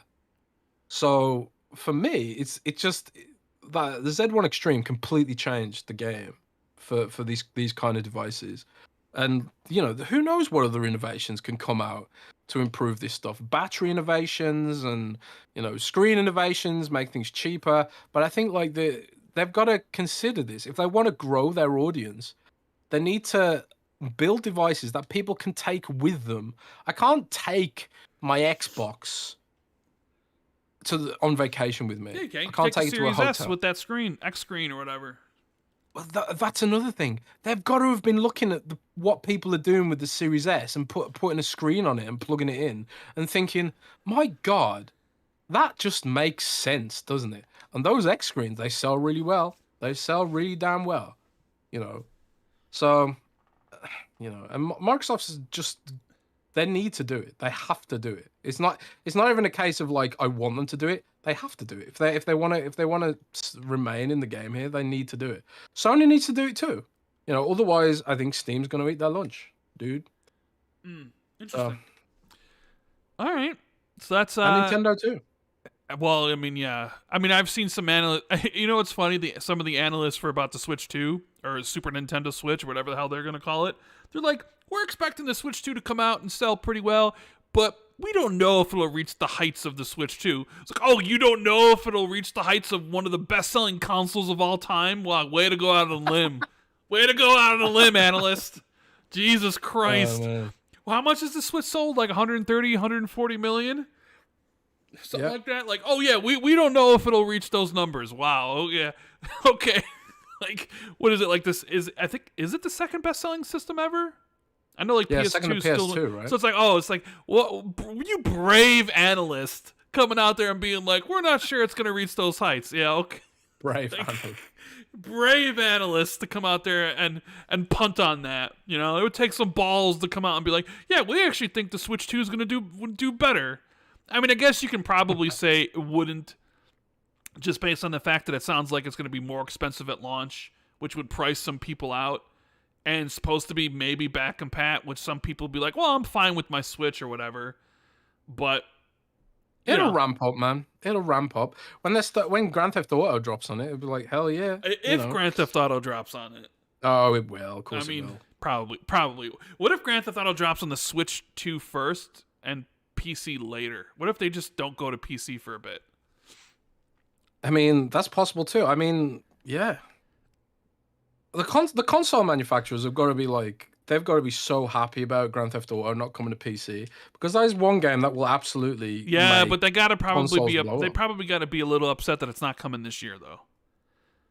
Oh, sure, but because when you right? look at like the beginning of this year, in terms of like huge hardware pushing games, I mean, it doesn't really compare to last year. I mean, there's no Hogwarts Legacy this year, right? And Hogwarts Legacy, when it came out, was next gen only because they kept on delaying the Xbox One and PS4 versions and the Switch version. And we did hear from Warner Brothers that it sold 25 million copies, which is ridiculous. And I think it was the first time in 15 years or something that the number one selling game in North America, was not a Rockstar game or Call of Duty. Here's Hogwarts Legacy, right? Also, that Mortal Kombat 1 sold 3 million copies, which seemed low for them. Because I also know Street Fighter 6 also hit 3 million copies sold. So I wonder if people just... Because usually Mortal Kombat sells a lot more than that. I wonder what happened with that. There's just a lot of games competing for money at that point. Yeah, but I mean, there's no Hogwarts Legacy this year, right? So, yeah. Moving on. There's a Palworld, though. There's a Palworld. All right, we got a lot of still stuff to talk about here. We got Humdrung in the super chat says, Phil is spineless. Glad I bought a PC. Buying PS5 too. Well, hey, you do what you want to do with your money. No, You know, if you want to buy a PlayStation, then more power to you. DB Cooper says, love listening to you guys at work. You make the my mundane day a whole lot more bearable. Best show. Well, thank you. Kyle Mitchell says, love the show, guys. Long time, first time. Asking Rand to stop talking about getting a camera and just do it. Happy Friday, y'all. Hey, I would not talk about it, but people always ask about it. So, you know, but yeah, I get what you mean. Donataku says, Smash Brothers Brawl was actually the first to do that style of fighting game story mode, not Mortal Kombat. Thank you very much, Rand. Here he is with his Nintendo stuff. Jeez. Fine. Did Smash Bros. The new one even have a story? Smash Brothers Ultimate or whatever? That weird board game Maybe it thing. did. I don't know. I don't know. I don't really pay attention to what Nintendo does. Nobody really does. Yeah, nobody cares, man. Nobody cares. Sean says, here's your weekly Scalebound Super Chat. On a real note, I'm most excited about Sonic X Shadow and Dragon's Dogma 2 from the State of Play. Yeah, we'll still talk about State of Play. There's some games there that we're interested in. Sin Vendetta says, Jez, I think you're right about Ubisoft because Prince of Persia is the first Ubisoft game I've bought since Assassin's Creed Origins. I mean, it deserves it. Prince of Persia deserves all the success in the world, and it's going to be a shame if that game bombs. You know, thinking about it, I think Assassin's Creed Origins might have been the last Ubisoft game I bought as well. I know Assassin's Creed Origins is really good, but yeah, I don't. Dave Ramos says, "What does World of Warcraft do as a live service that has given it such a long life? Is it as simple as pushing through the ups and downs?" The reason World of Warcraft does so well, and I was talking about this on my other podcast, Unshackled Fury. Oh, look at you with another podcast. Yeah, all about World of Warcraft and Blizzard. But I was talking about this, like the reason World of Warcraft does so well is because it's proprietary. There's no other MMO on Earth that has combat as tight and responsive as World of Warcraft does. When you play another MMO with all those concurrent players, it just feels sluggish. You know, and the engine, is the why World of Warcraft holds up. The same's true in a way for Call of Duty, I think. Like, there's just no other shooter that feels like Call of Duty, you know? There's no other MMO that feels like World of Warcraft. So when you play, like, another MMO, it just feels like, well, this is World of Warcraft, but worse, you know? And, you know, that's... If you're interested in the combat. I know, like, other MMOs do things differently and have other aspects to them that World of Warcraft does far worse, for sure. But when it comes to the pure action RPG combat loop, I think WoW is still just the best, and no one even comes close to touching him. And I think that's why it's still so popular.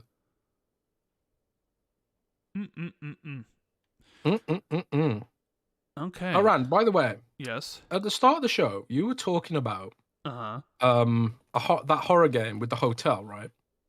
Horror game with the hotel. With America's First Serial Killer. Yeah. Do you know that's a true story, right?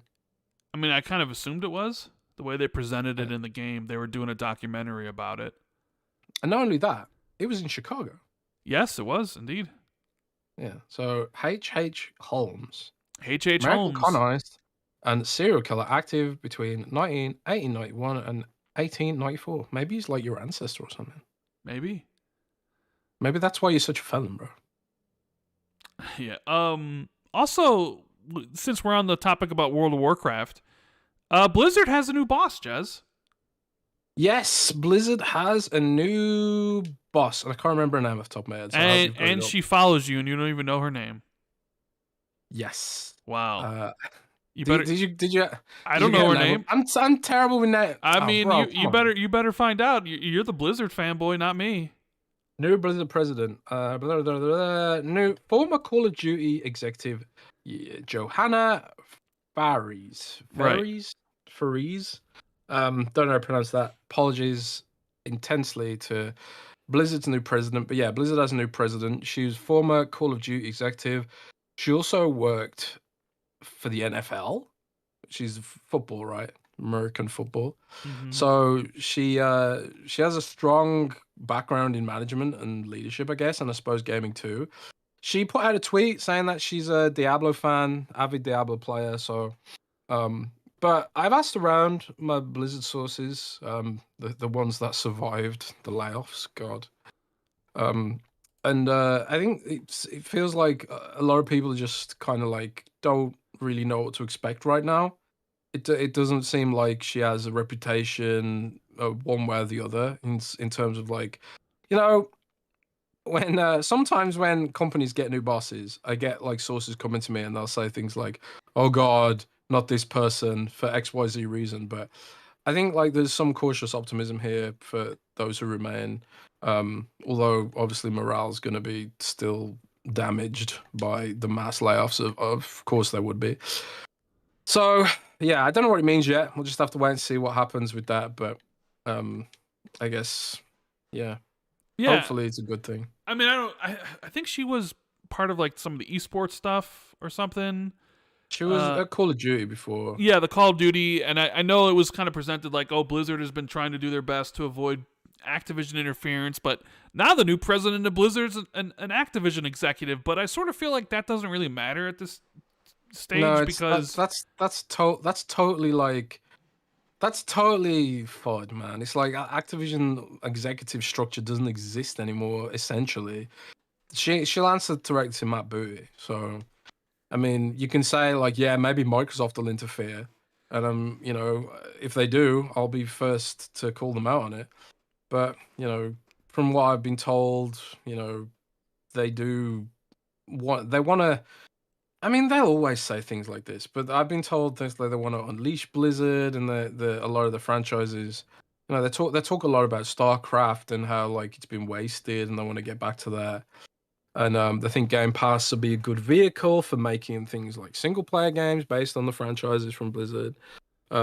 But all this is like just talk right now, and it'll take a while to come to fruition. But we'll see what happens with the next, you know, the next year, I suppose, of Blizzard game updates. You know, Diablo is kind of struggling right now because season 3 seems didn't like they? a complete You were telling flop. me season 3 was like awful, and then I think I saw something where Disaster. they patched out the bad stuff about it already, or like did a hot Well, they patch they and they got. patched.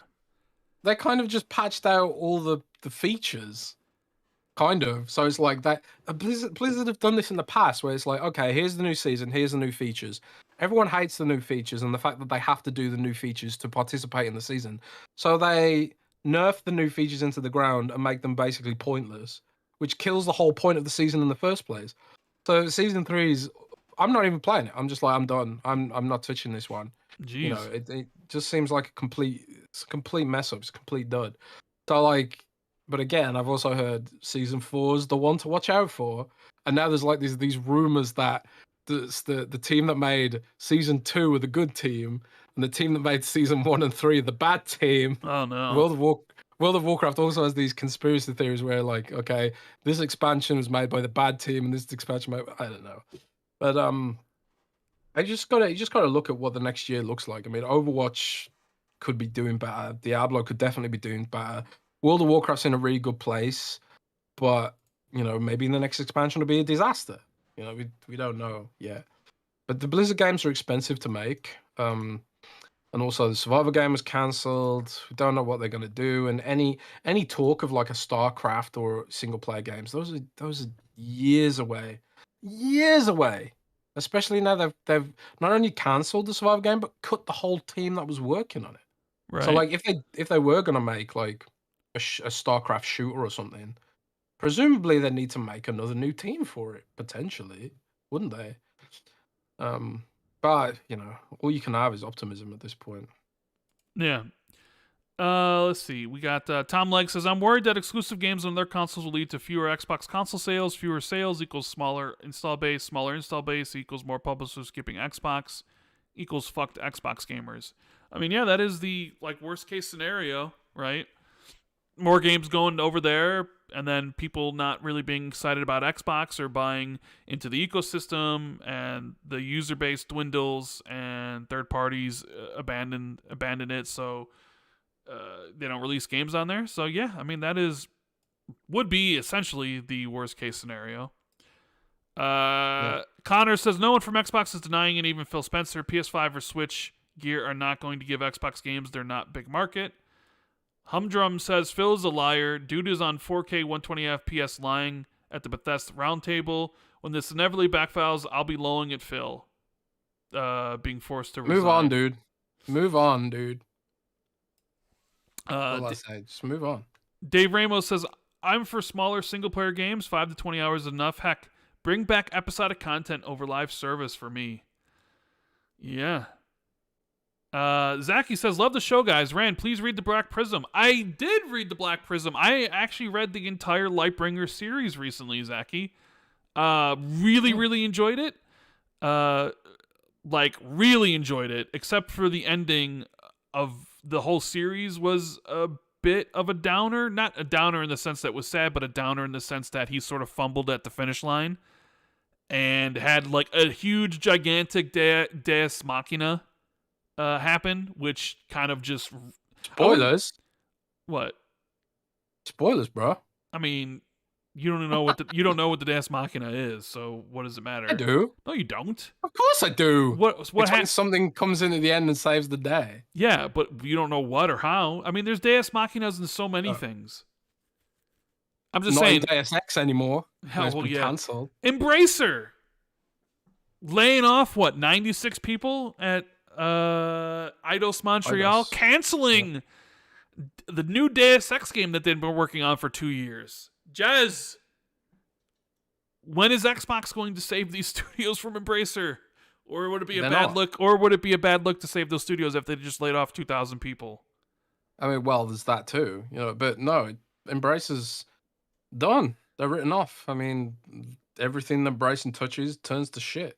So, Embracer's a terrible company. And I feel terrible for everyone working there, and I hope they can find new jobs and get out of that terrible company as soon as they can. You gotta believe that everyone at Embracer right now, they're like looking for other jobs as soon as they can. Get out of Embracer Group. So, what do you think happens with Eidos Montreal and Crystal Dynamics? Because Eidos is supposed to be working on co-dev with Fable. Crystal Dynamics, we know, is working on Perfect Dark. Does Xbox just keep them afloat by essentially off, there's a part of me that imagine, like, if Crystal Dynamics wasn't working on Perfect Dark or Tomb Raider by Amazon, I would imagine Embracer would have... They'd be gone. Because they'd be really expensive. Or maybe they were the ones that they would keep because they actually have some worth, or at least worth to Embracer, right? Because they're, they have like a big franchise like Tomb Raider. But is that how Xbox, quote unquote, saves them? Because they could have really been like, we want to do Perfect Dark with you, or we want to do another game with you where we're paying for it, and we don't have to like buy the whole studio, right? Sort of thing. Because I sort of wonder if you do Perfect Dark, like what? I mean, who's to say that Embracer just doesn't shut down Crystal Dynamics anyways, regardless of contracts, and just like, we can't run this anymore, and then you lose your developer for it. Like, isn't it sort of playing with fire a little bit? I mean, I'm sure, like, in that scenario, if it was desperate, I'm sure Microsoft would try and step in, but I wouldn't be surprised if they had already, to be honest, because this has happened before. Microsoft, quite famously or notoriously, I guess, had the rug pulled out from under them with CloudGen when they were making Crackdown. That's true. So CloudGen, of course, were working on Crackdown. I always forget. Is it Crackdown 3? It was Crackdown, right? 3. They're working on Crackdown 3. That, forget the guy's name who was the head of CloudGen, or David Duncan Jones or Dave Jones or something. Yes, David Jones is Locker. Yeah. Yeah. So they basically took a bag from Epic Games and abandoned Crackdown, which, I mean, Epic Games comes offering you a bajillion million pounds to sell your company. I would probably take it as well rather than work on Crackdown. But, it was screwed over Microsoft quite heavily. And I'm sure they're thinking now, oh God, this is a co-dev situation again. Embracer's going to screw us over just like CloudGen did with Perfect Dark. And then they'll have to either find another co-dev or just absorb that studio. Like, I'm sure that if not Eidos, at the very least, you would want to believe that it would be Crystal, because Crystal, of course, shares some DNA with the initiative. Yeah. Because Daryl Gallagher used to run Crystal Dynamics, which is probably the connection which led to them working together in the first place. But there's all that FTC stuff, bad optics when you've just laid off a bajillion people. Does Microsoft have any appetite to do this? I would have thought that. I think in a different universe they'd have done it already. I think. Yeah, probably. But we don't live in that universe at the moment, unfortunately. Yeah. But we would live in a universe where people hit the like button if you haven't already. Make sure. That was a good segue. Make sure you that was hit almost like Linus Tech Tips. Yeah, make sure you hit the like button, guys, please, and subscribe if you haven't already. If you're chilling here watching the show and you haven't subscribed to the channel, make sure you do so you're always notified of when the podcasts go live or whenever videos eventually come back, so you can be well informed of what's going on. Thank you guys for sticking with us and being here. We appreciate all the support. Connor says Microsoft, who's in control of Gamers Go. Okay. We got Master of Chaos saying, I just want an Xbox handheld that lets me play my Xbox games I own and World of Warcraft over mobile data and feeds my MMO addiction. Okay. Bigelow25 says, Jez, you talked about Xbox increasing their marketing budget, and an IGN article about layoffs included the tidbit about the Xbox marketing being hit and reduced. I did read that. Yeah, I mean, marketing budget doesn't it's necessarily always mean usually the first things to go. Yeah, marketing's always the first thing to go when they're doing this kind of stuff. But I know that they did increase their budget over the summer and going into the holiday season, which is when everyone spends money. The period where people don't spend money is January and February. So if you are going to make cuts to your marketing budget, you do it now when no one's got any money. And any YouTuber will tell you, and I think Rand said it before, that YouTubers often take January off because the click-throughs are so bad. And we certainly see that in our own company as well, with ads. So like if you are going to make cuts and stuff like that, then plus Xbox doesn't have anything. Xbox doesn't have anything to market until May with Hellblade. So I mean, they're doing a little marketing here with Palworld. I think I've seen some of that here. So man, Palworld, how ridiculous has that been? Xbox finally revealed some numbers, Jez. With Palworld. They did. Because people were wondering what was going on with this game because they would only talk about Steam numbers, right? It was like, oh, here's another million in sales. And people were like, especially a lot of PlayStation fans were like, nobody's playing Palworld on Xbox. Absolutely nobody. It's a huge flop, right? It's not showing up in the top 50, most games played. Blah, blah, blah, blah, blah. Well, you'd be wrong because Palworld became the biggest third-party Game Pass launch ever. Biggest third-party launch of all time on Game Pass. And since the release, they've had a total number of Xbox players over 7 million. And I guess combine that with the 12 million sales on PC, and you're looking at what 19 million in a week and a half or 2 weeks or whatever. Right. Palworld is also the most played third-party day one release via cloud gaming, and as you mentioned, how basically it's leading to long wait times to play the game. Mm-hmm. Yeah, 30 minutes. I mean, these queues have been going on and off since the summer, but I presume it's to do with Palworld. Yeah. Now, Xbox did mention that they're going to work with Pocket Pair to help provide official support for Xbox versions of the game. They're providing support to enable dedicated servers, offering engineering resources to help with GPU and memory optimization, and speeding up the process to make Palworld updates available for players, and working with the team to optimize the title for our platform. So instead of waiting for those pesky certification requirements, Palworld just gets the green go ahead. You know what I mean? Like, go through. Mm-hmm. Speed up those certification things because this game is absolutely massive. The question is, for how long? How long will Palworld remain this massive, Jez? I guess that's kind of the thing, but I think there's definitely a ceiling you hit in Palworld where it's like, I've done everything I can now, and there's not much more to do. I kind of hit that in Conan Exiles too. It's like once you've hit like the end of the tech tree and you've caught the major pals you want and stuff like that.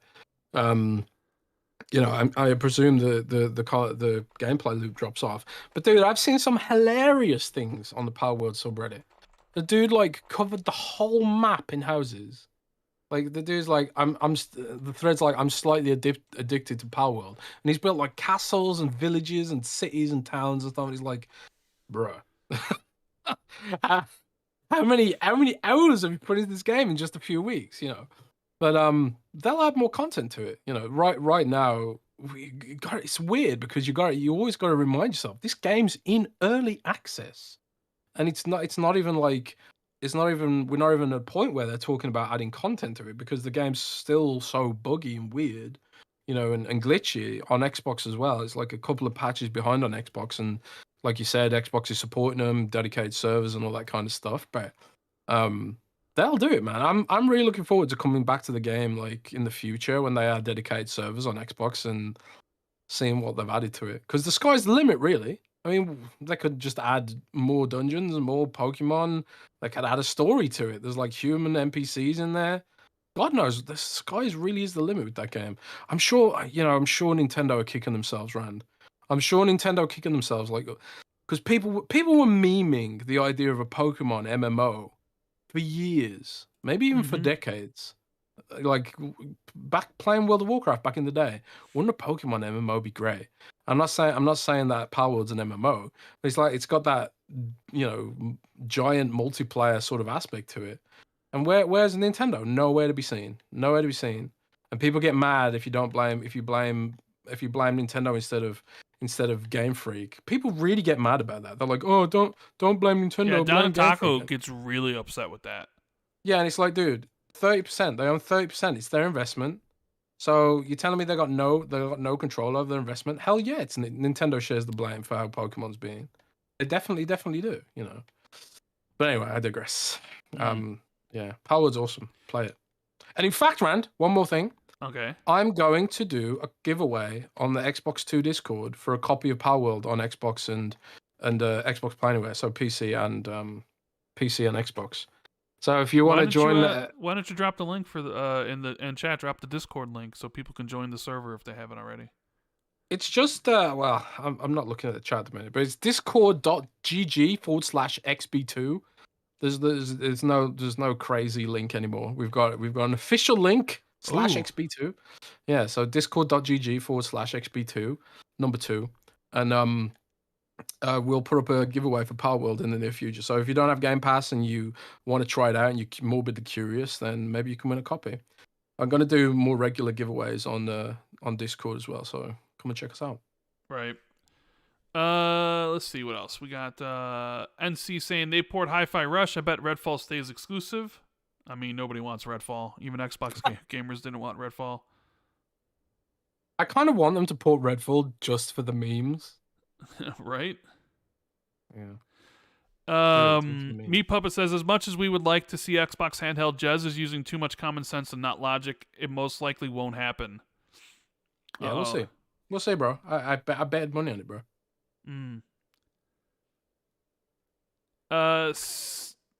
Abdi says Dragon Dogma 2 and the Rise of Ronin launch on the same day. Which flops?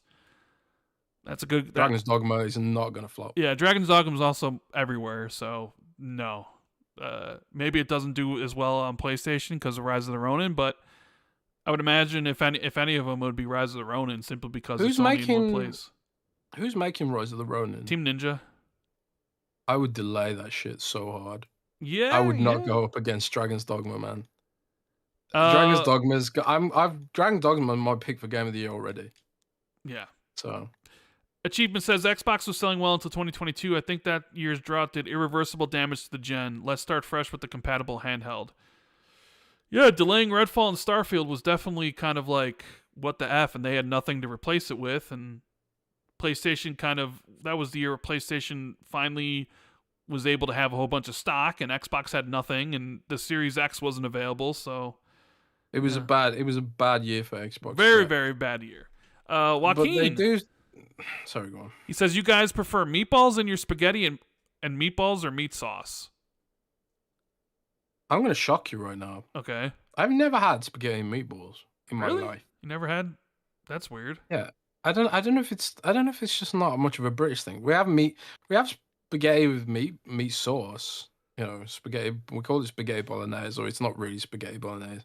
Spag ball is what they usually call it in around here. I mean, I prefer meatballs. I mean, why can't you have what's meat sauce? Isn't that just like, I don't know, Joaquin's trying to Minced say beef, meatballs man. or meat Minced beef. sauce? Minced meat, man. It's like minced meat. I mean, no, I prefer the meatballs. You have mince? Give me You never give have me the mince? meatballs. Phase 23 PKNY. Do you think Microsoft will release Project Brooklyn this year, or just wait to start next gen in 2026? I don't know. We sort of talked about this last week. Yeah, I wouldn't honestly not be shocked if Brooklyn and Elwood got cancelled. I could see a revision, like just like, oh, there's a new Xbox Series X with the disk drive, and they revised it to cut costs or whatever, but as like what it was in those documents, like, oh, it's got 2 terabytes or what. I mean, but then the documents did say that it was all funded and everything, and it wouldn't have been that I don't know. I really don't think I really think Project Brooklyn launching this fall for $500, and the only thing different is that it just has 1 terabyte extra storage. I really don't think that's gonna do a no disk drive. And no disk drive. I don't really think that's really gonna do anything. Maybe it would be better just to make revisions to the consoles and not offer like anything new, and just like try to get out next gen in 2026 instead. I don't know. Now, if next gen was coming in 2028, maybe I would say something differently. But like, well, yeah, there's, how much time between now and then? Maybe you should do it, or maybe they should just let third parties make an Xbox, Jez. Kind of like with the handheld stuff, the OEMs, Let Asus ROG make one. Why not? Yeah, sure. That makes loads of sense. Like, instead of Microsoft making like an Xbox mid-gen upgrade, have Asus ROG make one and sell for like $1,000 or something. You know what I'm saying? Yeah, loads of people buy $1,000 Xbox. Yeah, that's genius, bro. It's genius. I'm just saying. It's a possibility. No, it's not. Maybe it could happen. No, it won't. Donataku says Brawl had a real story mode featuring all the characters, and it was a side-scrolling beat 'em up. It was better than any Mortal Kombat or Tekken by a mile. Oh, yeah, dang! Oh yeah, damn! Fighting game. I know. I mean, basically any Donataku tweet or super chat is basically Nintendo better. It's basically what it always comes down to. Yeah, my favorite fighting game was back in the day. It's Bloody Raw, man. Yeah, it's Bloody Raw. Did you ever play that? You could transform into transform into animals like a chameleon, and a mole. Bakuryu the mole. Awesome game. It's probably created a lot of furries, that game, I think, come to think of it. Special Nick, leaker extraordinaire. It says, as Jez finding joining me on the portable train. Yeah, I guess. I don't know. You know what? I've heard, Special Nick, that the Xbox Portable will actually have a dedicated button for skipping cutscenes. A whole dedicated button. I know, skipping right? Cutscenes. Man, what? Special Nick triggered me so hard the other day with a tweet. I can't remember what it was. I think it was something like, I think it was like, I'm really glad Hideo Kojima's making a new espionage game. I just hope they let you skip the cutscenes. And I was just like, God damn, I hate this guy. Yeah, I know, right? Dead Planet says if Xbox loses the hardcore, they're dead, period. BT Maverick says, do you think the Xbox handheld will be closed ecosystem or more like a ROG with a better Windows handheld OS that can go to other store PC fronts? I think the idea is that it would be a closed ecosystem, because that's the issue that Xbox has, is getting more people into its ecosystem. And I think, like, when you look at the Steam Deck, yes, you can put Windows on it, but it's an absolute nightmare, and you can run other storefronts on it, you can run Battle.net on it, but again, it's a nightmare. It's an uphill battle, and I think the vast majority of people just won't bother jumping through those hoops, and they'll just stick with Steam. I mean, why wouldn't they, right? So for me, yeah, it would be a closed ecosystem with an app store and all that kind of stuff, because the idea is that You don't want to have to deal with Apple. You don't want to have to deal with Google to deliver the mobility aspect of your platform. So yeah, I do think it would be closed ecosystem. But yeah, well, if it even exists, I'm just trying to manifest it into existence. You bet money on it though. I bet money on it using the cold hard logic, man. Cold hard logic. Interesting. This is feelings based, Jez. 100%. All up. Feelings based. Well, Humdrum Dog says Jez telling me to move on. Xbox misled me. The F you mean? Question mark. I mean, like, what? I mean, move on, because what are you gonna do? There's literally nothing more you can do about it. You've got to just, like, for your own sake, like, there's nothing more that can be said or done about it. Microsoft's not gonna change tack now, are they? Everyone said their piece. You know, everyone's complained. Everyone said it's been a bad idea. I know Microsoft's seen those tweets. I know Microsoft's seen my article about it. And it's just kind of like, well, you can let it consume your entire life or just move on. And right now, I'm just sort of like, I'm over it, personally. So, like, I'm just saying, for your sake, there's no point worrying about it anymore, because it's definitely going to happen. And at the end of the day, these are only video game consoles. So, you know, I mean, if you think you've got grounds to sue them, then do it, you know. But it's just that you can either just let it completely ruin your weekend or your week or your month, and just move on, you know. It's not that big of a deal, really. Yeah, well, I mean, like Jez said, people gave their opinions. They heard them. They decided to move forward with it. There's nothing me, you, or anybody else can do to stop them. So we can sit here and complain about it, but it ain't going to change anything. And, I mean, I guess you could be like a jilted girlfriend and just complain and bitch and moan and argue and just be a miserable person. And, you know, sure, I mean, that's an option. But, I mean, you know, or you could just get over it, move on. You know, if you really feel that strongly about it, take your money and give it to somebody else. Show Microsoft that you're not, you know, one to be screwed with. Like, instead of buying games on Xbox, buy them on PlayStation. Like, it's your money at the end of the day. If you feel that they've done something that you can't back or that you can't support, then take your money elsewhere. They lost a customer. I mean, you know, me and Jez can't force Microsoft to do anything they don't want to do, right? So yeah, like the solid Theater says in chat, become Red Dragon.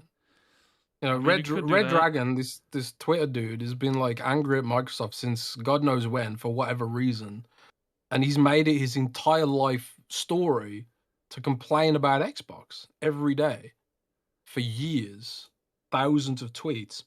That's not me. I can't do that. You know, I just, it's not that important. You know, I've got other things to worry about. So we've all said our piece, and it's just like there's just nothing we can say that's going to stop them at this point. So you either let it take over your life or just move on. That's what I'm just saying. Indeed. Sin Vendetta says, Nintendo fully lost my support once they killed the Virtual Console. Okay. Losing the Virtual Console was a big thing for Sin Vendetta. When did I move on from Nintendo? I think it was like when they stopped doing, you know, backwards compatibility, you know, and stuff like that. Like, I was kind of like, I'd already bought some Nintendo games, and like, I love the fact that my Wii could have GameCube stuff, but then it was like, now they want to sell those games again in a subscription service, like not let me buy them. Like the what's it called, the Virtual Console or whatever. Like, I bought all those games, and then it was like, well, sorry, you can't use them anymore. They're like, well, GG. All right. Let's talk about let's talk about State of Play. Let's talk about what was there really quickly. Or I don't know how long it's going to take, but Sony showed off 15 games at their State of Play on Thursday. What was it yet? No, it wasn't yesterday. Was it yesterday or was it the day before? It was Wednesday?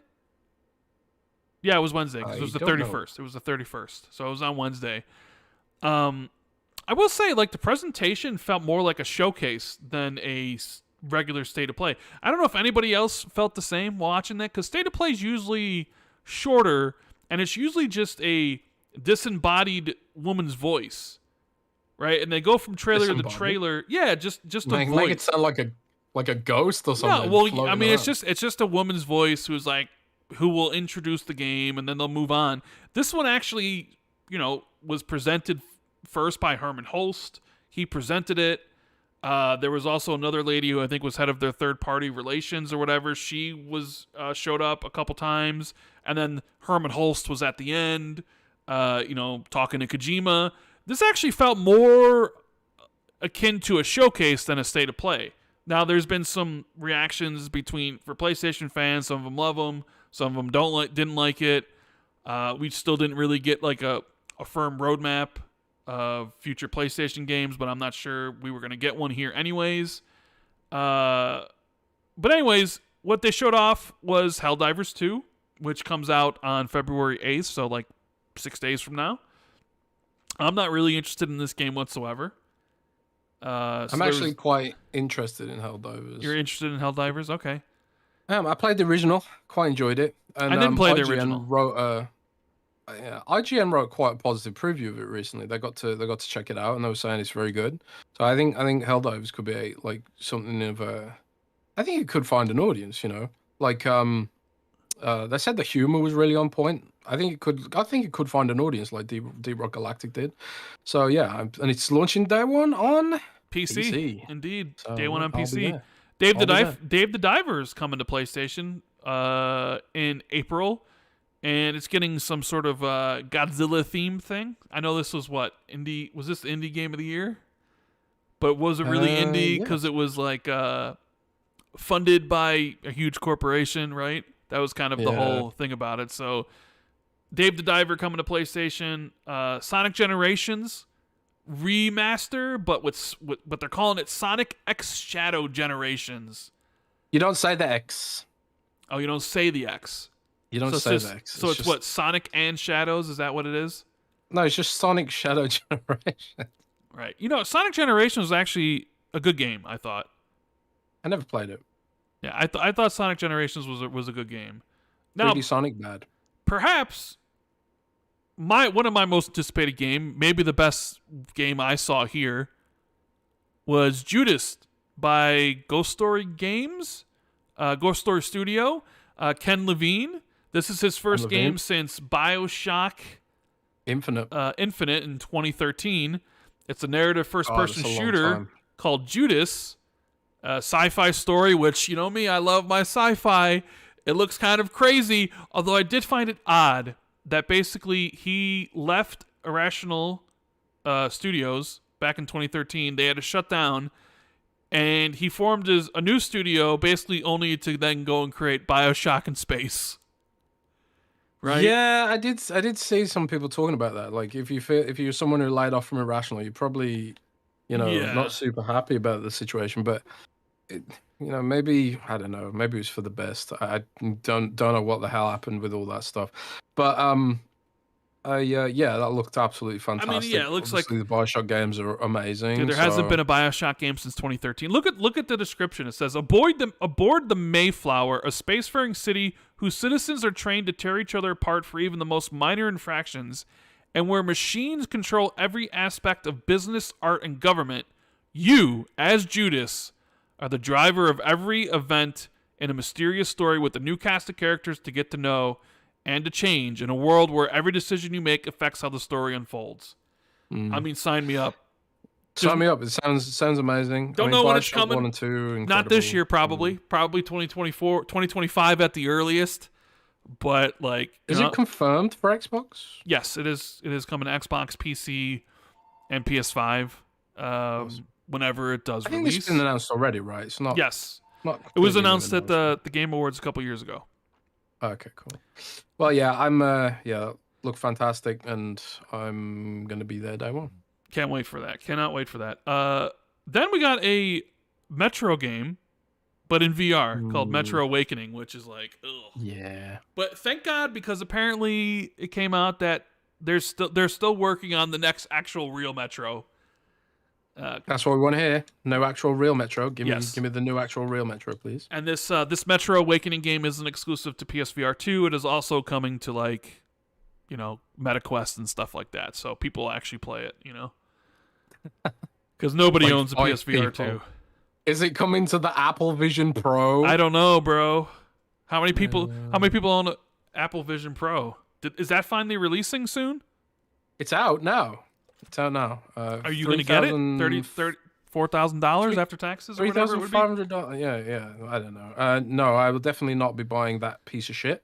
Ooh, and is it that bad, huh? Well, it's just a joke, man. I feel bad for anyone who thinks that's a viable expenditure of money. I feel terrible for them, actually. Like, donate that money to charity or something else. That is just $3,500 is $3,500.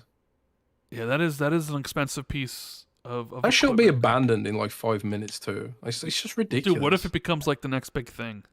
It won't, bro. It won't. Yeah, it really won't. Apple is stupid, man. Tim Cook doesn't know what he's doing. We got a look at Rise of the Ronin, which is coming out March 22nd from Team Ninja. I really got a strong Ghost of Tsushima. I don't think day one. Probably eventually, as most of their games do. But I got a very much a strong Ghost of Tsushima vibe meets Sekiro. Because there's a lot of stance changes that remind me heavily of Ghosts. And then looked like it had open world. So, yeah, I mean, that is something like that trailer sort of sold me on the game a little bit because I liked the pairing and the fighting because it reminded me a lot of those two other games. So I'll be definitely interested in playing and probably checking that out March 22nd because I don't know if I'm on the Dragon's Dogma train because we did see another trailer here for Dragon's Dogma 2. I'm all over that. It's my game of the year. And I mean, already. It looks great, but I don't know if that's a game for me. Yeah, too complicated. Well, no, because I'm just saying, like, gamer enough for you. Oh yeah, okay, no trending game. Palworld's the biggest trending game of all time, and I'm not playing it. So guess what? Everybody, chat. We can get rid of the Randall Trendy Gamer because the most trending game of all time released recently, and I want nothing to do with it. So if I was ever a trending gamer, that whole talking point has been completely destroyed at this point. Fake news. I'm more interested in Team Ninja's game, Rise of the Ronin, than I am in. All right. We also got a look at Stellar Blade, a long look at Stellar Blade and her ass. Because that's what this doesn't seem like the game was lot of lingering shots on her gluteus maximus. Gluteus maximus. Yeah, there's a big discussion about her gluteus maximus, but it maybe enhances the gameplay, bro. Yeah, so it's coming out April 26th, I think. I wanted to see more combat than I did. Less focus, gluteus maximus. Well, no, they focus more on kind of like the world and stuff, but I kind of wanted to see more of the Bayonetta style combat, the action hack and slash than we ended up, and we'll probably get more of a look at that closer to release. It's definitely on my radar for sure.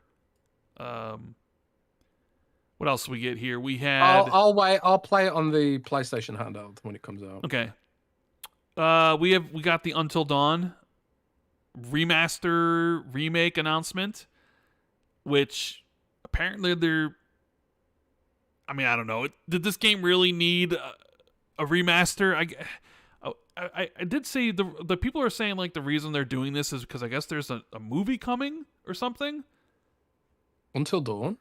I guess, but it's being rebuilt for PC, and PS5, and it's supposed to be coming out this year. So, yeah, I mean, a PC. I mean, cool. I played it on the PS4. Until Dawn was by Supermassive Games, who I mentioned earlier. I played their newest game, The Devil in Me. If I hadn't played Until Dawn back then, I probably would be interested in playing this one, but I'm not really sure I'm interested in replaying this. Really, so. I know a lot of people who really like Until Dawn, so. No, Until Dawn's a cool game. We also got a couple Silent Hill stuff. Silent Hill: The Short Message, which it's free to play now, or there's on PlayStation. I guess it's like a shorter game, but I mean, the big thing for me was one of the reasons I was really interested in checking out the state of play was because they were going to show Silent Hill 2, one of my favorite games, and I'm very interested in to see like how Bloober is going to handle this cult classic. A lot of people love Silent Hill 2, right? And Bloober to me is not like maybe the best developer in the world. They got some stinkers. And I'm like, you really gave them that game? Stinkers. And I will say, maybe I'm a little bit more down on this state of play because the one game I was really looking forward to outside of Judas was Silent Hill 2. And it kind of looked bad. You know what I mean? Like, that's the gameplay, the combat, how it looked. It definitely seems too early. Like, they didn't give a date, but it was kind of like, that game better not be this year. I think you need more time in the oven. I was not impressed whatsoever by anything they showed off in that trailer. I'm like you. Like, Silent Hill 2 is one of my favorite games of all time. I completed it again recently, you know, on my Asus ROG on Duck Station, and I still own my PS2 copy. I love that game. It means a lot to me. And when I heard that Bloober was handling it, I already lacked optimism, but after watching the trailer, I'm kind of where you are right now. I really want to be optimistic about it, but that was not the best showing of any aspect of it. And I kind of feel like, man, they've given it to a studio, it's kind of, it's the wrong kind of game for them. I'd rather see them like develop and grow using their own IP rather than taking a bag from Konami, who, let's face it, aren't the most respectful of the legacy that some of their older studios have created. They haven't been respectful of Metal Gear Solid. They haven't been respectful of Silent Hill. They've run that brand through the mud. So it's kind of like I'm kind of like, yeah, it's where I am at with it. I want to believe that it'd be good, but I just, yeah, kind of don't right now. Yeah, my faith in that game is at an all-time low. Like, I just don't think anything they showed, I think it just looked bad. Like, we'll see how when it comes out and if they improve it, but combat looked awful. I wish it was Kojima, man. I wish like Silent Hills, they PT, like he showed that he got the essence of Silent Hill, you know, and it would have been on like a better engine, would have been with a more experienced team probably, and I just wish Konami and Kojima hadn't fallen out. Like, that's like, nailing that would be one of the things that'd make me get a PlayStation, to be honest. But I just knew Bloober Team was not going to do it. But I don't know. Maybe they will. I don't know. Maybe I'm being completely unfair. We'll see. Anyways, well, you mentioned Kojima. Kojima was a big part of the show, right? Big part of the ending of the show. They had a very, very long trailer for Death Stranding 2 called Death Stranding, and the title Death Stranding 2 on the Beach. Yep. It's a sequel. It looks absolutely absurd. It also looks like graphically like amazing. I like Kojima's games. I've always liked Kojima's games. I played Death Stranding to completion, unlike most people who stopped in Chapter 3 when the actual gameplay happened. So, like, yes, am I going to play Death Stranding 2? Abso-fucking-lutely. Day one, baby. Do I understand anything that was going on in that trailer? Nope. No clue. Gonna have to watch some YouTube videos to figure out like what the hell's going on in that stuff. Like the Alan Wake like little doll that's running at like half the frame rate, like stop motion, like it was a Spider-Man like across the Spider-Verse or whatever, right? That was super cool. Just or like the like little hands that covered the girl's mouth and then smoke. I saw a great tweet about that. Someone was like, Wow, Kojima's really out here making smoking look cool in 2024. You know, the Kojima's just, it's really irritating, right? Because it's such a meme to say Kojima's a genius, and I really hate to feed his ego. But Kojima's a genius. Sorry. He just is. Like, I don't know what the hell that game is, but I'm just instantly intrigued, you know. And yeah, but I tell you what I'm really worried about, and I think I joked about this on a previous show, is that PlayStation's getting Death Stranding 2, and we're gonna get OD, which is gonna be this weird thing that's gonna be so weird and out there that literally nobody's gonna get it and nobody's gonna enjoy it. Whereas Death Stranding 2 is gonna end up being more of an actual game and probably review really well. But yeah, I don't know. Death Stranding 2 look fantastic. So yeah, I just hope it comes to PC. That's coming. I mean, it'll eventually come to PC. The first one did 6 months later. I hope so. So the second one will come to PC. Published by 505 Games. It was I wonder if published by Sony 505. will. Yeah. I Yeah. wonder if Sony will publish the next one. But they ended the showcase. I mean, there's some other games. They showed off Foam Stars again, which is launching on PlayStation Plus on the 6th. They also, I think that was the only one I didn't mention. Either way, Don't call it Splatoon. don't call it Splatoon. You think Nintendo's gonna sue PlayStation or Square Enix for copying them? No. But I guess the big announcement was that after they showed off Death Stranding 2, Kojima and Herman Hulst announced that they have a new partnership, and that after Death Stranding 2, they're going to be working on a new IP together. And they're going to be Hideo Kojima is going to be returning to the action espionage genre that I guess, he's credited for pioneering. And I guess the working title, according to Hideo Kojima on Twitter, is Physint, Physint. And he says will be the third new original IP since the establishment of Kojima Productions. It is a completely new action espionage for the next generation. It'll be created using cutting-edge technology and the best talents from around the world. What does Physint mean? Because both from film and video games, of course. This is an interactive game, but the look, story, theme, cast, acting, fashion, sound, etc. are all at the next level of digital entertainment that could be called a movie. So it's one of it, it kind of is supposed to blur the line between a game and a movie. He wants to dabble in movies and stuff. Yeah. But dude, what does Physint mean? Because I remember from playing Metal Gear Solid that SIGINT means signal intelligence, an intelligence gathering by interception of signals. So wouldn't Physint mean intelligence gathering by the interception of something like, I don't know, physics? I mean, I don't know. Kojima's already Kojiming in my brain, Rand. I mean, he's Kojiming. I'm excited for him to return to, action espionage, right? We don't get a lot of stealth games, so that immediately appeals to me. But then I thought to myself, are we really announcing games for next gen already? That was my next thought, was like, people are wondering what Sony's roadmap is. Right? Well, why don't they? If Kojima can Kojima and announce a PlayStation 6 game, why can't we get an announcement for Fallout 5?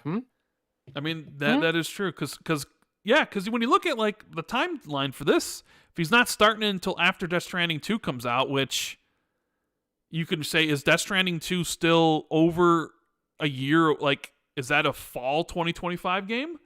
If so, then they're probably not going to start work on that game until 2026, and you're probably like 4 years, so you're probably talking about 2030.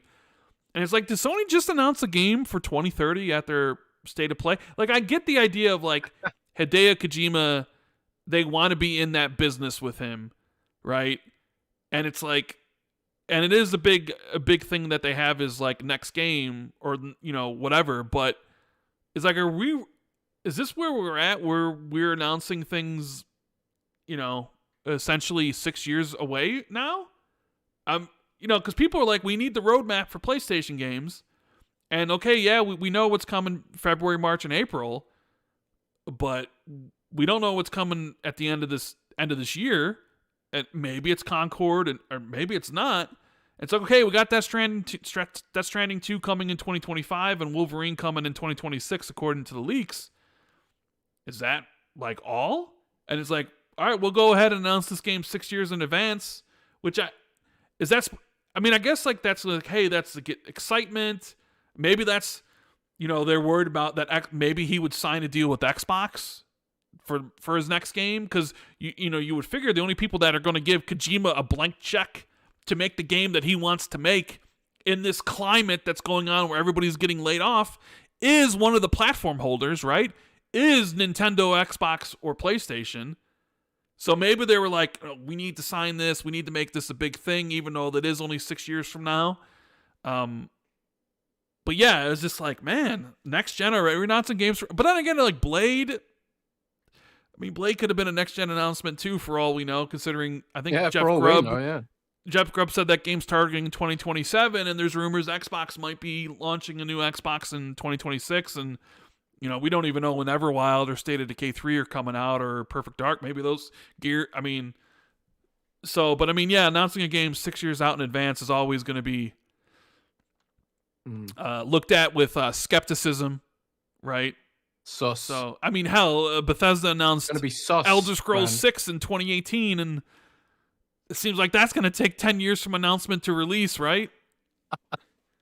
So, yeah. The kids say sus, Rand. You have to say sus. Sus is it? It's sus. Okay. It's sus. I gotta say that because I've been playing Among Us recently, Rand. You have been playing. You have played Among Us. Okay. You played Among Us. I played Among Us. I played Among Us on PC with my buddies. It's one of the 2 Steam games I own. You only own 2 Steam games? Yeah, I don't play on PC, bro. You've got a 4090 and you own 2 Steam I got a 4090 like what? A month ago? 2 months ago?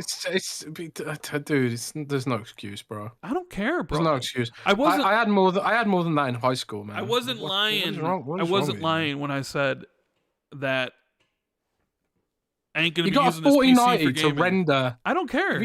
What did you get 4090 for? You're not even rendering videos, really. Bro, you've got to start making videos soon, or I'm just gonna be so triggered about this 4090. Hey, I had to buy something. I was in the market for a new PC, and you just thought, I'll bid this because I didn't want to I didn't want to have to upgrade again for another 6 years. So just got the top of the line for the time. Does it bother you so much that I have it sitting here and I'm looking at it right now and I'm not going to use that power, Jez? Does that trigger you a little bit? It does. Actually. Hey, but you got a laptop that has a 40. You have a laptop that has a 4080 in it. So what are you talking about? Laptop grade 4080 is like what a universe away from a desktop grade 4090. Dude, can you at least install Cyberpunk and try path tracing or something? Why would I own Cyberpunk and the expansion on the Xbox. Why would I buy it on PC? I already own it. Just a CD Projekt Red code and say that you want to talk about path tracing or something. Dude, I hate you so much. But I wouldn't be able to see it. I'm quitting. You can have Special Nick as a co-host. I'm done. I'm done. Yeah. I'm done. Bye, Rand. Bye, Jez. Who can I get for a new co-host? Who's available? You eating? Yeah. You just sitting there with your 4090 eating cookies or something? You know what? You're quitting, though. You're quitting. So I got to figure out who would be a good replacement for you. So who do people like hearing from? I could always call out my buddy Lord Cognito, right? We could easily. He's with Mr. Matty Plays. He's with Mr. Matty Plays, but they do that show. That's a Patreon show that goes live on Sundays. We do this show on Fridays. I could easily be like, hey, Lord Cognito, come, let's do a podcast together. You know what, my buddy Colt Eastwood, me and him work really well together, right? Or maybe there's someone from the UK that I know that maybe I would need a UK person. Is there anybody in the UK that could easily replace Jez? I suppose you could get Tom Warren. I could get Tom Warren, Tom Henderson. Tom Warren's an Xbox Doomer, man. You don't want Doom. Yeah, he's a Doomer. Xbox Doomer. Ask him. Tom Warren's an Xbox Doomer. You don't want a Doomer on the show. I could get Maybe. John from Xbox Era. Well, you could do. He's not British, is he? No, he's from the UK. Yeah. Well, I'm getting mixed up. Or maybe Gaz. Maybe Gaz will be available to replace you since you are so highly offended of my decisions. I demand that my replacement is Tom Henderson. He's the only one because he'll bring the leaks, bro. But Tom Henderson will leak too much and then get you cancelled, probably. Yeah, probably. Or Paris. No. Oh, Paris? No. What are you eating? Don't worry about it. I want to know. It better be healthy. You're not ruining your diet, are you? No. I'm just saying. Is it lettuce? It's a lettuce leaf. Siler says, Last of Us 3 announced in early development. Definitely a PS6 title. It was part 2 today. And it was kind of like announced that, like, we're going to be working on Last of Us Part 3. Shocker. Yeah, Last of Us 1 is amazing, actually. Yeah, Last I really of Us. like that game. Last of Us 1's incredible. Last of Us 2, not so much. I haven't played Last of Us 2, so I can't comment yet. I will play it eventually. But Last of Us 1 is absolutely incredible. You can't take that away from Sony. I don't care how much of a fanboy you are. You can't take that away. Take what away from Sony?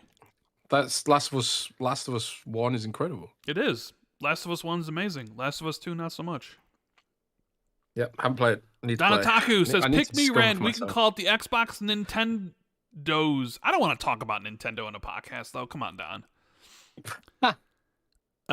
He also says Rand has gone from trendy gamer to bad taste gamer. Oh, jeez. And JD Gamer says, I think a lot of Xbox fans recognize that Microsoft will release games on otherwise platforms. The problem tends to be what games and how they do it. I mean, I did say a couple weeks ago, they said that the question is how often and how many, right? He says, once again, the messaging matters. What about AAA games? Will any games be exclusive? Of course there'll be plenty of exclusive games. You know, I've already got people DMing me that a certain website and forum has listened to what you said about this and determined that all Xbox games are going multi-platform. Sure, I mean they can do what they want, but that's not going to be the reality. So, at least not in the foreseeable. Yeah. Anyways, that is the PlayStation State of Play. MLB The Show 24 also got announced this week, and it's coming to Game Pass again. So that's 4 years in a row, Jez, that MLB The Show has debuted in Game Pass on day one. Has it been 4 years? Yeah, 2020 was the first one, and that was Game Pass. Dude, in my head, that was only last year. No, it wasn't. In my head, no, but in my head, I was thinking like, oh, that happened last year. So you're telling me there's been 4 years since that whole coup? This will be the fourth one, yes. What is time? Does anyone else feel like the pandemic just robbed them of 2 years of perception of time? I really feel like that sometimes. Oh, man. Anyways, continue. I'm sorry I interrupted you, Rand. So, MLB The Show, Game Pass. They must really like that partnership. Both of them, right? MLB and Xbox. So, it's still not on PC yet. Still not on PC yet. It's on Switch, PlayStation. No, yeah, for whatever reason, it's not on PC. But it's on Xbox, it's on PlayStation, it's on Switch. So, Shapeshifter Games, which was a bunch of ex-Volition guys formed together to form a new shoot studio called Shapeshifter Games, and they announced that they're working with In Exile and Clockwork Revolution, which is pretty cool. That's good. I wonder if that's sort of going to be the... Because you look at the industry and you look at what's going on, and it looks like it's going to be contracting a little bit, especially when you consider like inflation and everything. And you look at with all the layoffs and everything. And I mean, I think we even mentioned previously, like I think I said in a podcast that you're going to see a lot of studio closures because you have a lot of these studios that kind of sprung up during the COVID pandemic when money was nothing and investment was everywhere, right? Because video games were bopping, right? The numbers were huge. Interest rates were non-existent. Yeah, but now it's like the video game industry has come basically back to normal, under normal. Inflation's high. And a lot of these studios that kind of sprung up then haven't released anything. And we've seen all the layoffs, not only in the video game industry, but like everywhere else, right? PayPal's laying off people, UPS is laying off people. You know, it's tough out there. Mm-hmm. I just sort of wonder if this co-dev stuff, where it's like a studio, people formed together, and then they just kind of, I don't want to say mercenary hires, but go help other studios build their games because of how complicated games are and the amount of people they need. I wonder if that's like going to be like a future of the industry, where it's like teams form their own studios, but not necessarily to make their own games, but to kind of just work on other people's games. You know what I mean? Yeah, I mean, reduces risk across the board, I guess, but it's just sad that the way it's going, I guess. But yeah, just sad, huh? I mean, it's sad that, like, because for a lot of the people that get laid off, it's kind of like their salaries have been reset, you know, because Microsoft often seems to target legacy employees that have built up a lot of pay rises over the years. And they're kind of like, well, we can hire someone fresh to do this job for much, much less. Microsoft seems to do this. Like, you know, and we often see these threads on LinkedIn and stuff where people are like, oh, I've been working at Microsoft for 10 years and this is the thanks I get kind of thing. And it's because of all the raises they've had over the years, I would assume, you know. So it's just kind of sad that, like, the correction here is that people get laid off, they make new studios, and they kind of have to work their way back up again, you know. Like, but at least there's employment, I suppose. Just kind of, I just wish there was infinite money for everyone, especially me. Yeah. You know, a game that launched last night, finally out of early access, is Suicide Squad, and there has been a lot of drama surrounding this game. Right? IGN just released its review. Oh, what did they give it? 5 out of 10. I was talking to Colt the other day, and I was like, oh, they released their review in progress, and he was like, what? He's like, did they give a score? I'm like, not yet. He's like, what do you think they're gonna give it? I'm like, a 6. And you saying they gave it a 5? They gave it a 5 out of 10. Now, okay, we've just got someone on my team has generously bought it themselves, because Warner Brothers sure as hell ain't gonna give us one. So we talked about, like, the discourse surrounding some games, right? Starfield, we talked about the discourse surrounding that game and how weird it was, or the discourse surrounding Palworld, right? And how weird that was. Mm-hmm. But the discourse surrounding Suicide Squad is also very weird. And a lot of it stems from, like, actually IGN themselves and how they've treated this game and how they've talked about it. Like, it started with the preview that Destin wrote about it. Well, it wasn't positive, which is odd. I mean, I would say it's odd, but usually you don't see previews of games that are negative, and this one was, like, overtly negative. Yeah. And then... Well, it didn't seem unfair. Well, it didn't seem unfair, like, but it's just like you don't normally see negative previews, is what I'm trying to say. Usually with previews, there's some room. They leave some room for optimism, you know, because it's like, well, maybe the full game's better, you know, that kind of thing. No, I will say I haven't played the game yet, and I don't know if I will. I might. I was thinking about buying it tonight just to play through it myself, because I do like Rocksteady. I am interested in the story, which I guess is maybe... No, people say the cutscene and the stories are probably the best part. People seem to be divided on the gameplay, like the traversal and the combat. Some people seem to really like it. Some people really seem to not like it. And then there's the whole endgame stuff, but I don't care about the endgame stuff. I would just be in it for the campaign. So I'm kind of like, you know, on the fence. It's like $70, which is a lot of money. It's like, well, do I really want to? But this game seems to have been targeted from day one. Like, the very first time they showed it, everybody's like, no, we didn't want this. They delayed it for a long time. It's got the microtransactions, live service. People seem to have really 180'd on it. They're like, we don't like live service games, even though they're the most played in the world. But they didn't want one for this. And then the whole IGN's preview stuff happened. Then they were like, we're not getting a review code at all. And they sort of seemed a little bit salty. Now, I guess, like,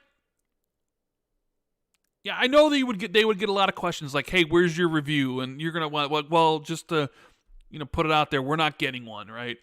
And are they entitled to a review code? No, like I don't think you're entitled to a review code, right? But I also sort of feel that Warner Brothers would have sent out review codes and turned the servers on if they felt the reviews were going to be really good. Like Blizzard turned on their servers early for reviewers because they knew that Diablo 4 was going to review well. And it did. I think it got like an 88, 89, right? And that adds into the hype, the marketing of the game, especially the marketing of it, right? Mm. And I think Warner Brothers knew that Suicide Squad was going to get trashed. So they're like, we're not turning the servers on early. We're not handing certain outlets codes. You can buy it yourself. You can play it at the same time everybody else is, because they were hoping to mitigate the number of reviews at launch. So like people could play the game, people could buy it for $100, and the negative reviews wouldn't push people away to buy it. But now the reviews are starting to come out, and I checked earlier today, and it had like a 60 on Metacritic. So the reviews aren't positive. I'm sure a 5 from IGN is going to even bring that lower. Let me have a look. But we're at 63 now. 63, but who knows if that score has been added from IGN. It hasn't. But then I saw IGN do something which I've never seen them do for another game. Now, keep in mind, when this happened yesterday, the game was still in early access, and they posted the ending to the game. Yeah. And I was like, what is that? You're posting the end. Most of the people have not even played this game yet, and you're already posting the ending to it? It just really comes across that IGN has a score to settle with this game, honestly. It was really interesting because like I saw Ryan McCaffrey's tweet. He was like, "Oh, people didn't like that tweet, so I've removed it." And I was like, "What tweet was it?" And then you've just basically earlier before the show you told me where it was, and I was like, "Oh, they posted the whole ass ending to the game." I mean, I can see posting the ending from an SEO point of view, but it's not something like it's like the kind of thing that you post on the site, exclude it from the homepage, and leave it up there so people who are searching for it can find it if they want to find it. But sharing it on the social media, that's a little bit different. I mean, we write articles that are just like, is X game coming to Game Pass? That's just like, for people who are searching for the answer quick and easy in Google, and they can find it. We don't usually social those articles because most of the people who are on our socials are very engaged and they already know. But sometimes like it's not out of pocket to like post the ending for a game or something, because people will want to see it and they will, they'll be searching for it. I bet it's a massive search term on YouTube right now, the ending of Suicide Squad. Sure. Because people do that. People look for spoilers, like of anything. Like one big thing here is like there's always an article up on on news sites in the UK. It's like this week's soap opera spoilers.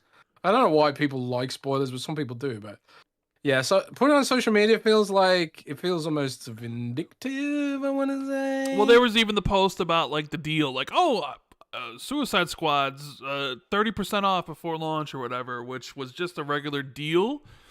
eBay, and it was an eBay. It was an eBay thing, and it was like the post itself was fine. It was the social media thing that was super clickbaity. So maybe there's like, I don't know. I don't think I've ever seen IGN post the ending to a game that quickly, if ever, especially for a game that was in early access still.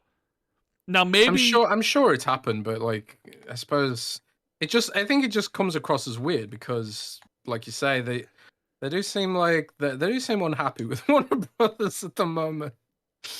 Oh man, I'm blacklisted by Warner Brothers. Oh, that's what you get for leaking their stuff. Well, that's what they get for not locking down their stuff, man. But so yeah, I wonder if it sounds like IGN and Warner Brothers are gonna have bad blood, from now on, I think. But I kind of get where they're coming from. Destin puts out an honest preview of the game, which is his genuine thoughts. And then Warner Brothers kind of goes out of the way and say, well, you're not getting a review copy. And it's like, fine, well, I'm not entitled to a review copy. But that also, it also kind of means, well, you're not entitled to any kind of positive coverage. Then and now it's kind of become a tit for tat kind of thing. But yeah, I wouldn't do it personally. But I mean, I don't know.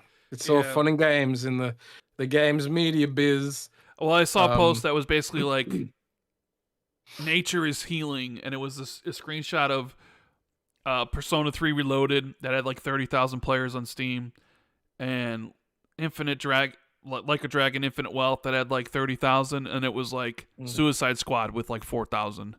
Like, nature is healing. I love that. That's excellent.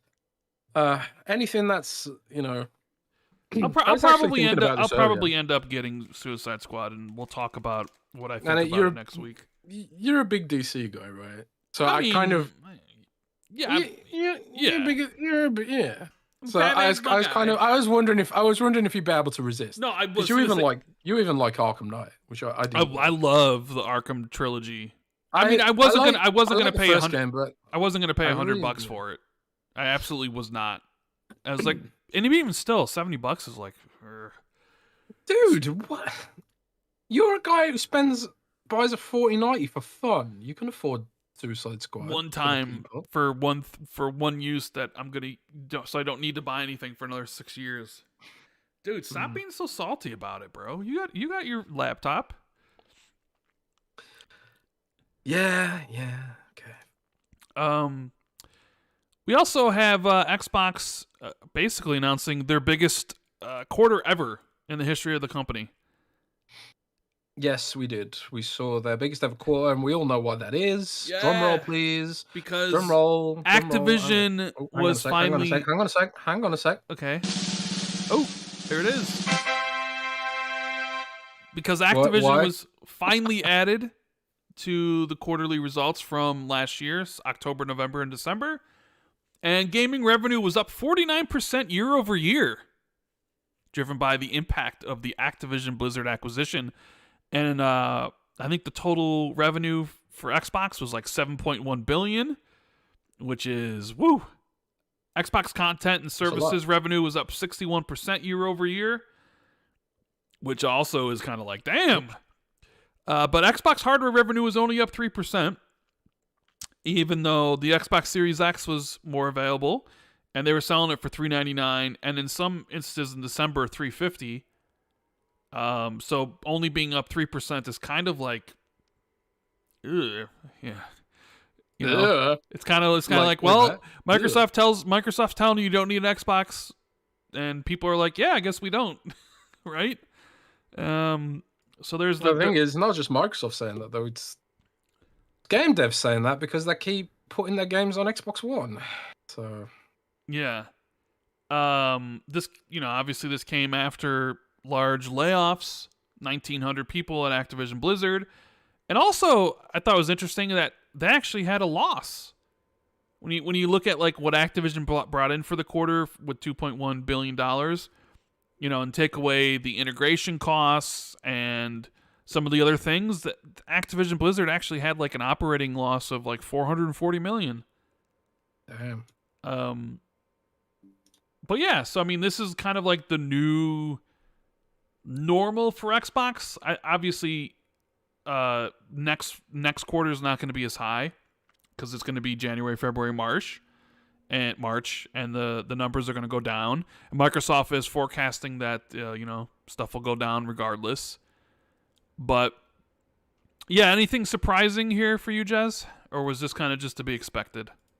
It's just to be expected, I guess. I mean, I suppose we'll see how things get impacted over time, really. I mean, Microsoft did report all this stuff, and they said they were going to do this and X, Y, and Z, and, investors reacted as appropriate, I guess we'll just, see what it looks like next quarter.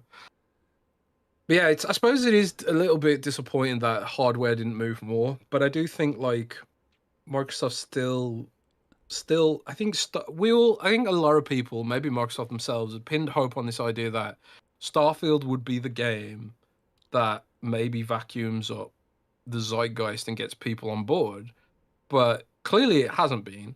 And it's a next gen only game. But even like Palworld, I'm pretty sure Palworld is on Xbox One. if I'm correct. Let me just check this. Is Palworld on Xbox One? How do I check this? Can't check it anywhere easily off the top of my head. But yeah, it is. It is on Xbox One. So Palworld is an Xbox One game, you know. So you don't even need you don't even need next gen to play Palworld, you know. And like I wrote previously, I think Grand Theft Auto will really be a game that drives existing Xbox One users to upgrade, because a huge portion of Microsoft's current player base are still on Xbox One, and these are active users, and they don't have a compelling reason to upgrade right now. So yeah, maybe that's one of the reasons why Palworld's so big, because it's on Xbox One. Well, when do you think? So the next Call of Duty is coming. We know this fall. Do you think this is going to be the one where they drop last gen, Jez? Where they drop Xbox One and PS4? Do you think this is also the first one? Will there come to Switch 2 or Switch? Well, right? Dude, put it this way, right? Put it this way: if PlayStation and Xbox are making handhelds, they're probably going to be targeting an Xbox One, PS4 power level. Maybe that extends that even further, right? Because you really have to think of this gen, which is pervasively cross-gen and pervasively, you know, I know Sony said we believe in generations, but that was a lie. Evidently, they don't believe in generations, but they have released a lot of exclusives that do require next-gen at this point, probably more than Microsoft, at least in terms of what's truly compelling. So, but, you know, a lot of their gamers are still on last-gen, especially when it comes to casual gamers like your Call of Duty, your FIFA, your Fortnite, your Minecraft, whatever. That's all still on PS4 and still on Xbox One. So if they do release handhelds that target the PS4 SKU and the Xbox One SKU, maybe that extends it even further. But again, this is why like the discussion over hardware sales misses the full picture. Because really, if people are still buying microtransactions on PS4 and Xbox One, that should be considered as part of the success story of the Xbox platform. And that's really is true for Xbox. You know, a disproportionate amount of their users still on Xbox One, but they haven't upgraded for whatever reason. Like, I know someone personally who just plays Overwatch on their Xbox One S. They don't care to upgrade yet, but I think they will for Grand Theft Auto. I think they would for other games, and they feel digitally locked in. You know, all their progress is on the Xbox One S. So, like, when a game does come along that they need an upgrade for as casual gamers, then they will upgrade. And I think Sony's done a better job at moving their users over to next gen than Xbox right now. So I think Xbox is still in the game, you know. When people talk about, oh my God, PS5 sales are up 500%, that doesn't necessarily mean they're stealing market share from Xbox. I'm sure there is a bit of that. But I think a lot of people are still like, well, all my progress is on Xbox. I'm not going to hard switch. Maybe I'll get a PS5 for the exclusives like you do. Get PS5 for the exclusives, and then, but really my main console is my Xbox One and my Xbox Series S and X. It's still the same. It's the same ecosystem. It's the same platform. So I guess we'll see. It'd be really funny if like because we're in Gen 9 now, right? It'd be really funny if Gen 8 gets extended even further when we get a PS4 handheld and an Xbox One handheld. And then people will be coming back saying, oh, it's holding the gen back and all this kind of stuff. But is the Steam Deck holding the gen back? People need to stop thinking in these terms. It's about monthly active users now, and Microsoft's console monthly active users are not really going down. So that's the important bit. Hello? Yeah, I'm just listening to you, Jez. No, you're not. You're eating something again, no, aren't I'm not eating anything. I'm just listening to you talk. You're eating, bro. I'm also thinking about who am I going to replace you with. So, what are you eating, bro? Not eating anything. Dave Ramos says physint equals intelligent from physical discs. Physical discs. I did see Christopher Dring saying like big European retailers are going to drop the physical disc from Xbox or whatever, and it's like, oh well, yeah, I suppose. And if there's anywhere where Microsoft's lost market share, it's going to be Europe, right? Oh yeah, for sure. But there's new markets they can go into, you know. Well, they're also losing they're losing market share in North America. I don't think it's a huge amount. I don't think it's a catastrophic amount.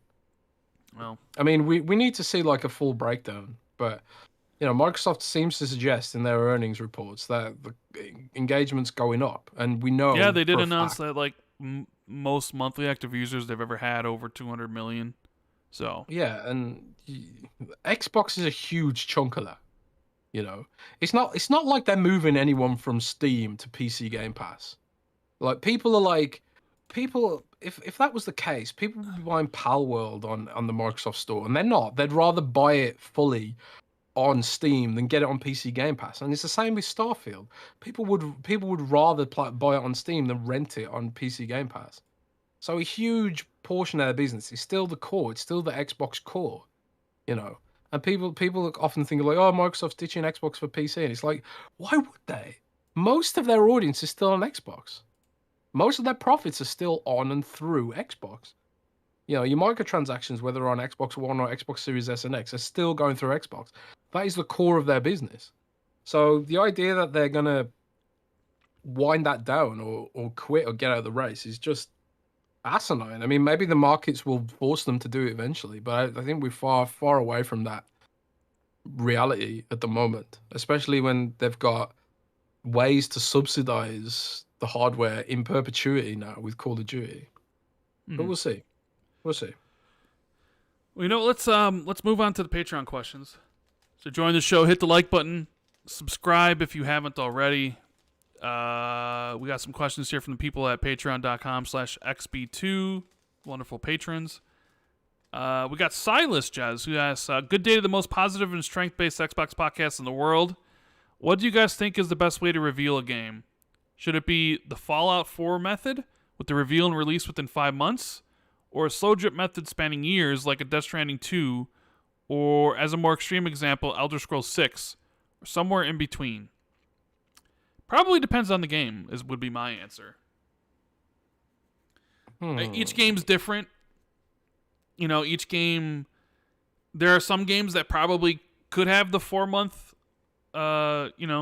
marketing cycle like Fallout 4. I don't think that works for everything. Like with Kojima, I think you want to show your Kojima game as many times as you can, over as many periods as you can, because anytime you do, it gets hype, right? I don't Kojima's got a Kojima. Yeah, Kojima's got a Kojima. So I guess it's whatever fits the game best. Would I like it if there was more games that did the Fallout 4 method? Yeah, probably. But then it's like you see Judas, you see it one time and you see that and you get really excited, and you see it again here and you're like, oh yeah, that game's still coming and I can't wait. And then maybe you get a little bit sad because you still don't know when it's going to release, but you do know that's a game that you're looking forward to, and it's like, all right, well, we know the game's in development, it looks really cool. I'm usually okay with games that have a 2-year marketing cycle, where they show the game off for the first time and then it's out 2 years later. Like, I'm cool with that. But I wonder if that's going to change a little bit because of how long dev cycles are now. And we've seen a lot of Xbox games get revealed in 2020, 2019, that haven't even been released yet. So maybe, yeah, I'm sure Xbox will probably do their best to change that moving forward, but it's just whatever fits the game the best. Yeah, I'm the same way. There's some games where it's like kind of cool, where it's like, if you know what the game is, like Fallout 5, for example, they got away with announcing Fallout 4 and then it dropping a few months later. You can get away with that because you know exactly what Fallout is. But like, if it's a new kind of concept, I kind of think there has to be more of a hype cycle going into it and stuff like that. But yeah, it depends on the game. But good question. PB Broking says, service from Germany. Jez, I need a new headset. Hey. I'm considering to buy the Turtle Beach Stealth Pro. 315 pounds, damn, is a lot. Do you think a better headset will release in 2024? I don't think. I don't think Turtle Beach will release one. I will say this though: I am about to review the Astro A50 2023 version. So if you want to wait, I'll have a review of that up and I'll do a direct comparison between them, because I think that might edge it a bit. Edging. But yeah, Sit tight. I think basically your choices are like the SteelSeries Arctis Nova Pro, the Turtle Beach Stealth Pro, and probably the Astro A50 if you want to go like super high end gaming with wireless charging and wireless stuff with a battery in that. If you want to go on the high end, but I mean there's a lot of options, man. I would say go to Google or Bing and search for best Xbox headset Windows Central, and there's a guide there for all different budgets, price points, use cases, and stuff like that. If you want to research more, I don't think you necessarily need to spend that much to get a good overall audio experience.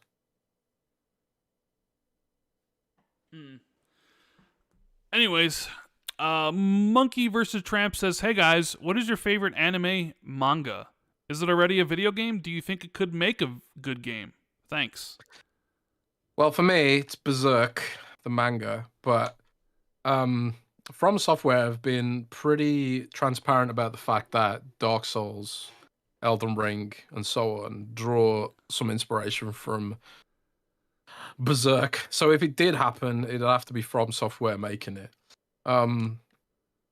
But yeah, that's mine. I mean, the original Berserk anime, I thought was quite good as well. It's just a shame that they didn't finish it. I suppose they didn't finish the manga either yet. The author sadly passed away. I don't know what they're gonna do with that. Is someone gonna pick it up or something? I don't know. But yeah, that's mine. I don't know if Rand has one because Rand doesn't like anime. Do you, Rand? I mean, the one I've seen the most of is the one I watched with my brother back in the day, and that was Dragon Ball. And I played a bunch of Dragon Ball games. I wouldn't necessarily say it's my favorite. I did watch the first season of Vinland Saga, and that was amazing, but I haven't watched the second season yet.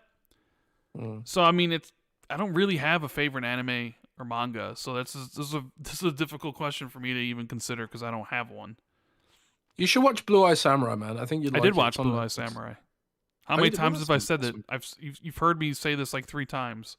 Okay, well, I don't pay attention to you because I know you don't. It's not worth listening to. But which is why I'm replacing you. That's anime. That's anime, isn't it? That counts as anime, doesn't it? I think. I don't know. No? Western anime? I don't know. Donataku says, "What up, Jezebel and Randall Snorlax?" That's the name of a Pokemon, by the way. What's a bad game that had some good ideas that you would want to have remade to fix the bad parts of? Ooh. Well, the first thing that popped into my head for some reason was Vampire. And I think that's mainly because the Banishers game is by the Vampire team, right? You know, first game that popped into my head was Redfall. Did that have good ideas though? I mean, I don't know, that's the thing, but it was just like a bad game that has good. And the first one that popped in my head was like Redfall, and it's just like, but maybe they had some good ideas. I don't know. It's tough to say. I don't know if they did, but I don't know. There's probably a lot of games like I like what Vampire was going for, where like your choices matter and all that kind of stuff. It's just the combat was really off, and also like some stuff didn't make a whole lot of sense, I guess. I don't know. There's probably loads. I need more time to think about that one. But Vampire was on the top of my mind because Banishers. It's called Banishers, right? Banishers Ghosts of New Eden, I believe. Banishers Ghosts of New Eden. That's from Don't Nod, and I think that's from the same team. Maybe it looks superficially similar to Vampire, at least. So I'm kind of hoping for good things for that game. I haven't seen a lot of people talking about it though. Banishers. No, I haven't really seen a lot of people talking about it either. No. We have Hugh. He says, "Howdy, fellows. I recently asked this over at Xbox Era, but would appreciate your take. With the new Xbox Stable controller rumored to release in May, why do you think Xbox still seems reluctant to include gyro support? The leak says it only has an accelerometer. If we take a look at their competition, all of them now have gyro. PlayStation since 2011 with the Vita, Nintendo since 2009 with the Wii, Motion Plus, Steam and Nvidia since 2015 with their respective controllers, Apple since 2010 with the iPhone 4, Amazon since 2020 with the Luna, As Xbox has been often known as the shooter box for years, it seems insane they don't offer gyro aiming, shooting, input, and steering. Many of their biggest titles, such as Doom and Overwatch, already offer gyro aiming on PC, and COD even supports that on both PlayStation and PC. It personally feels like Xbox is holding gyro implementation back. Do you think they should include it in Sybil and or any potential handheld like the Steam Deck does? An air mouse through gyro could also help them port more PC games to console. How do you feel about that, Jez? Because I don't really have I don't have a strong opinion about it at all. Period. I don't think I've ever used it, so I don't know what I'm even missing. Don't you play inverted? I play inverted, yes. I hate that so much. I'm just saying, And, I've never. I just remembered it. It just popped in my head. So I didn't listen to you say that you watch Blue Eye Samurai, but I did remember you saying you play inverted, which is, I suppose you remember the negatives more, right? But I haven't used gyro either. I haven't used gyro. I don't know what I'm missing either, and I suppose that's again blame Microsoft for not including it. That's because of how much I use Xbox. I don't use it, so I don't even know what it. Yeah, so. From what and basically gyro, you can tilt the controller and it lets you do like finer movements. So like one really cool implementation I've seen of the Steam Deck gyro is someone 3D printed like a gun, right? And they stuck their Steam Deck into the gun, and now they just play Counter-Strike like it's a light gun. Like turning around and like just fully aiming using their body and this gyroscopic 3D printed gun with the Steam Deck mounted to it. It's ridiculous, but it's really accurate. And I think like the way a lot of people use it is like if you have if you say for example you're playing a game with a joystick, right? And you want to have your sensitivity turned up so you can move and turn faster, right? But if you're moving and turning faster, that means your aiming's diminished, right? Gyroscopic aiming can sort of offset that because you can tilt the controller slightly to get that sort of more refined aiming in situations where you need like sharper aiming or whatever, going for a headshot. You can tilt the controller a little bit to nudge the cursor over. Do you know what I mean? It's hard to describe, and like I say, I haven't experienced myself, but that's just the impression I get of it. So yes, in short, Microsoft should do it. And it's weird that they don't. I suppose it's just a case of them. Maybe they're worried that it'll give some players an advantage. Does it have anything to do with like the wireless protocol? I don't know. Probably not. I honestly don't know. Maybe it is. Maybe it's the wireless protocol needs to be upgraded before they can include stuff like that. But I mean, if the whole industry uses it, isn't it odd that Xbox has never had it once? Yeah, I mean, it's probably just a case of lack of just being behind with the times, maybe, or something.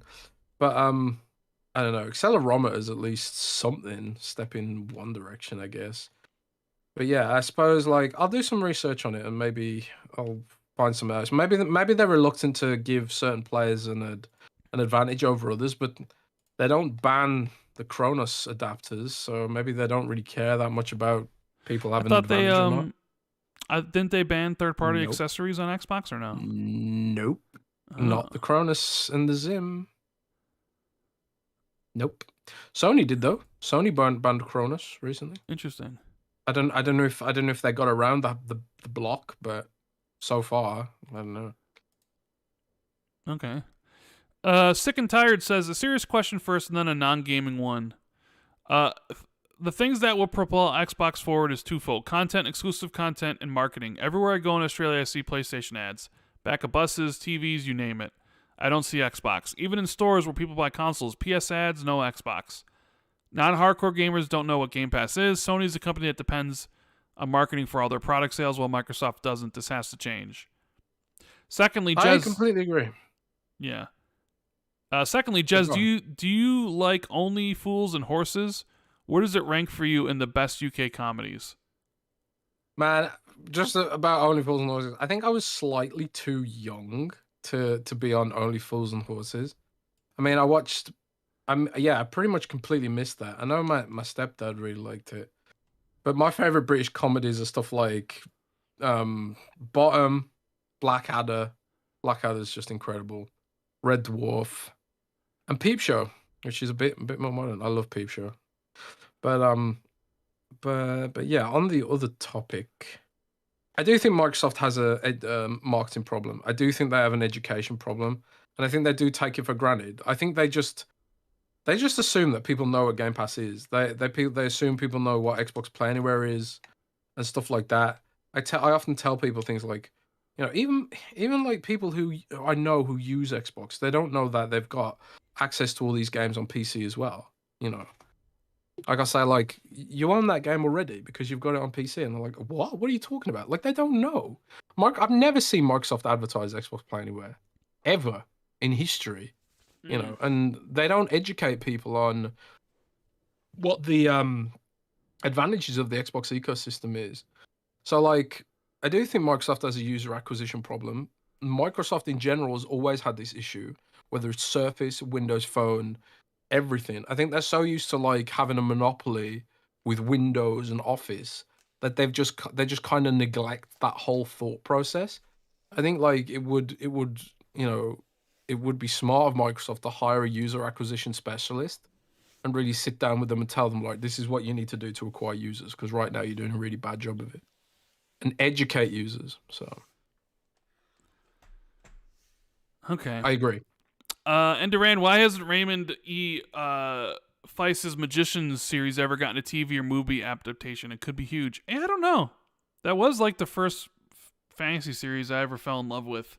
That's what got me interested in reading books for pleasure and not just for, like school and stuff. I always thought it could be cool. In fact, like when I was a kid, I used to dream about being like a director, and I used to like imagine the trailers I would make for that series and like putting it to like certain types of music. And I always felt that there's this one Metallica song I always thought was super cool. It'd be like, so I'd be imagining in my head, Which like, one? I don't remember. Dude, we're talking like, I'm like 19 years old or, damn, so like 50 years like ago. 17 years old or whatever. So I don't know. I just remember like loving that series and loving Metallica at the time, and just in my mind's eye imagining a trailer for that series set to the music of Metallica, one of the songs, and like, oh, this could be so cool. And we eventually did get Game of Thrones and Lord of the Rings and Wheel of Time, although I don't know if they've really been as successful as Amazon hoped. But yeah, I don't know why we never got one. I don't know if it would ever be. I don't know if it would be successful, but I mean, I would have watched it.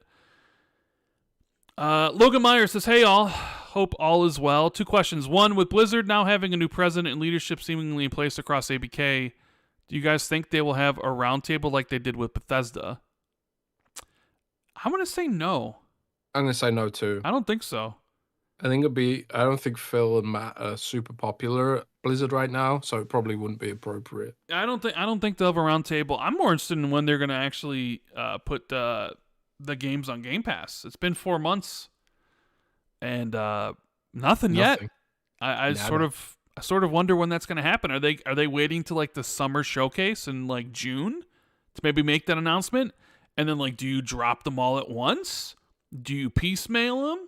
Like, I just can't imagine them dropping like 15 Call of Duties in Game Pass. Like in my mind, like those have to be spaced out. Like maybe 1 month you do the Modern Warfare games, and a couple months later you do the Black Ops games or something. So it could be really disruptive if they did it all at once in a bad way. Yeah, so I don't know how they're going to deal with that. I don't know. I mean, there's still the FTC stuff going on. Maybe they're being cautious. Maybe they're trying to figure out like what to do with the PC side of things. Because I certainly don't think they're going to be making Windows Store versions of all those ABK games. So some of those games are on Steam, and some of them, are on Battle.net. Do they just allow like, hey, link your Battle.net account and you can play these games? You know what? I don't know. What's the holdup? Does it take a long time? I would imagine it doesn't take long to add them to console Game Pass. But they probably want to tie it all together where it's like, here's the PC and the console stuff and the cloud stuff. But then there's still the FTC thing going on, and maybe they want to be a little bit more cautious on that side of stuff. But I don't know. We'll have to wait and see. And he also wants to know any idea on back compat batch of ABK titles coming this year. Oh, that's literally what we just talked about. It would be a nice way to boost Xbox compat community morale and give a major boost to Game Pass right off the bat. I mean, I don't know if it would boost Xbox community morale, honestly. I don't know. I think Xbox thinks that the best exclusive on Xbox is Game Pass, but I don't know. The core doesn't really see it that way. I kind of feel like, I think Game Pass is a nice to have, and like I know for a lot of people it saves a lot of money, but millions of people still just want to buy their games outright, and we see that from Starfield. Saw it from Palworld. Oh well, Palworld's $15, so maybe it's or $20 or whatever it is. But it's not the best example. But people were still willing to buy Starfield at full price rather than get it on Game Pass, and that's because people are happy with their purchasing habits. So I don't think Microsoft understands that Game Pass isn't the compelling system seller that maybe they think it is. I don't know. Yeah, I mean, even Ubisoft, when they talked about Ubisoft Plus, said like the subscription stuff, most people only play like one game, and it's like, yeah, and I think Sony's also had that like reasoning, like a subscription service doesn't make like the biggest sense in the world because most people don't play as many games as they would watch TV shows or listen to music. And Xbox really is a believer in it. But yeah, I don't know. I mean, they could surprise us and drop some Game Pass stuff this month, or maybe they would wait till June. What about Suicide Squad? Yeah, I was just gonna say, Suicide Squad servers are down. Oh wow! Apparently, great. Alluring Grogu says Rand said several times in the Ultimate Podcast that gaming's expensive. It really is. RRP in Australia is $120 now. Looking at the success of Palworld, it was only $40. Personally, I was way more compelled to take a chance in this game because of its price than a Suicide Squad or frankly any new release at $120. I never buy games at launch or pay AAA RRP anymore because it's just so expensive. I get the feeling that I'm not alone in this behavior. So my question to you both is, has the gaming industry gone too far in trying to drive up the RRP? It costs publishers next to nothing to sell additional digital copies. Do you think games may be more successful on their net profit if they just price these games more reasonably? It's an interesting debate, and I don't know why there aren't more price points explored by games. I think some of them are just kind of nervous, like, oh, well, if we do this, then all of them have to be low price. Well, I think some of them also, if it's priced less than what the max is, it seems as lesser, right? That if you price a game at like 40, it's like some people think, what's wrong with it? Why is this? we had that with Recore. Like, I remember Recore price point was announced, and it was like, oh, that's lesser. And now we've seen the same with Hellblade, where Hellblade's priced $50, I want to say, and they're like, well, that reflects its scope or whatever. And I kind of feel like that's appropriate for a game that's just sort of, an artistic kind of walk-in simulator or whatever. But I do agree that, I don't think Hellblade could get away with being a full price kind of game. And maybe that's unfair or whatever, but I don't know. I do wonder on that kind of stuff. It's hard to say. It's really hard to say. Like, would these games sell more if they were priced lower? I really don't know. I suppose the industry needs to ask themselves this question, especially in a place like Australia, and everything seems to be more expensive in Australia. And I think part of that is import taxes and taxes they put on electronic goods, but it's like that in other countries too, like Brazil and Argentina. I saw recently that I can't remember what platform it was, but I remember some platform recently decided to. I might be misremembering this really aggressively. I think it might have been Turkey.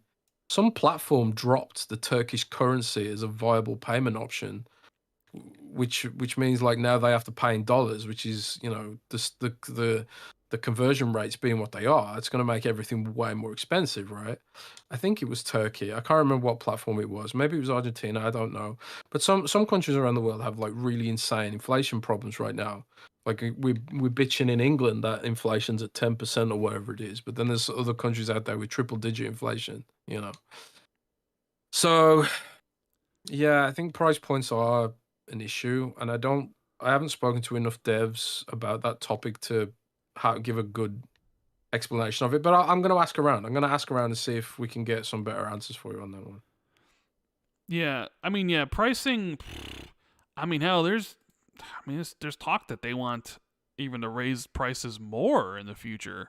That like even $70 isn't enough to cover everything, and that, you know, they did hold pricing for a long time, right? Like it's been like $60 since what, the Xbox generation, Xbox PS2 gen.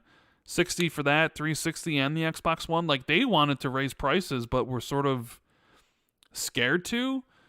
The issue really is free to play, right? Yeah, because if you price yourself out of the market, like a game like God of War or GTA is more expensive than ever to produce, right? But you've got more competition than ever on the low end, because someone could just be like, well, I ain't paying $80 for that, or $70 or $90 or whatever they want to decide the game's going to cost, because I can just play Genshin Impact for free. And because Genshin Impact is funded by gambling, essentially. So, Rand, maybe the answer is every game should have gambling in it.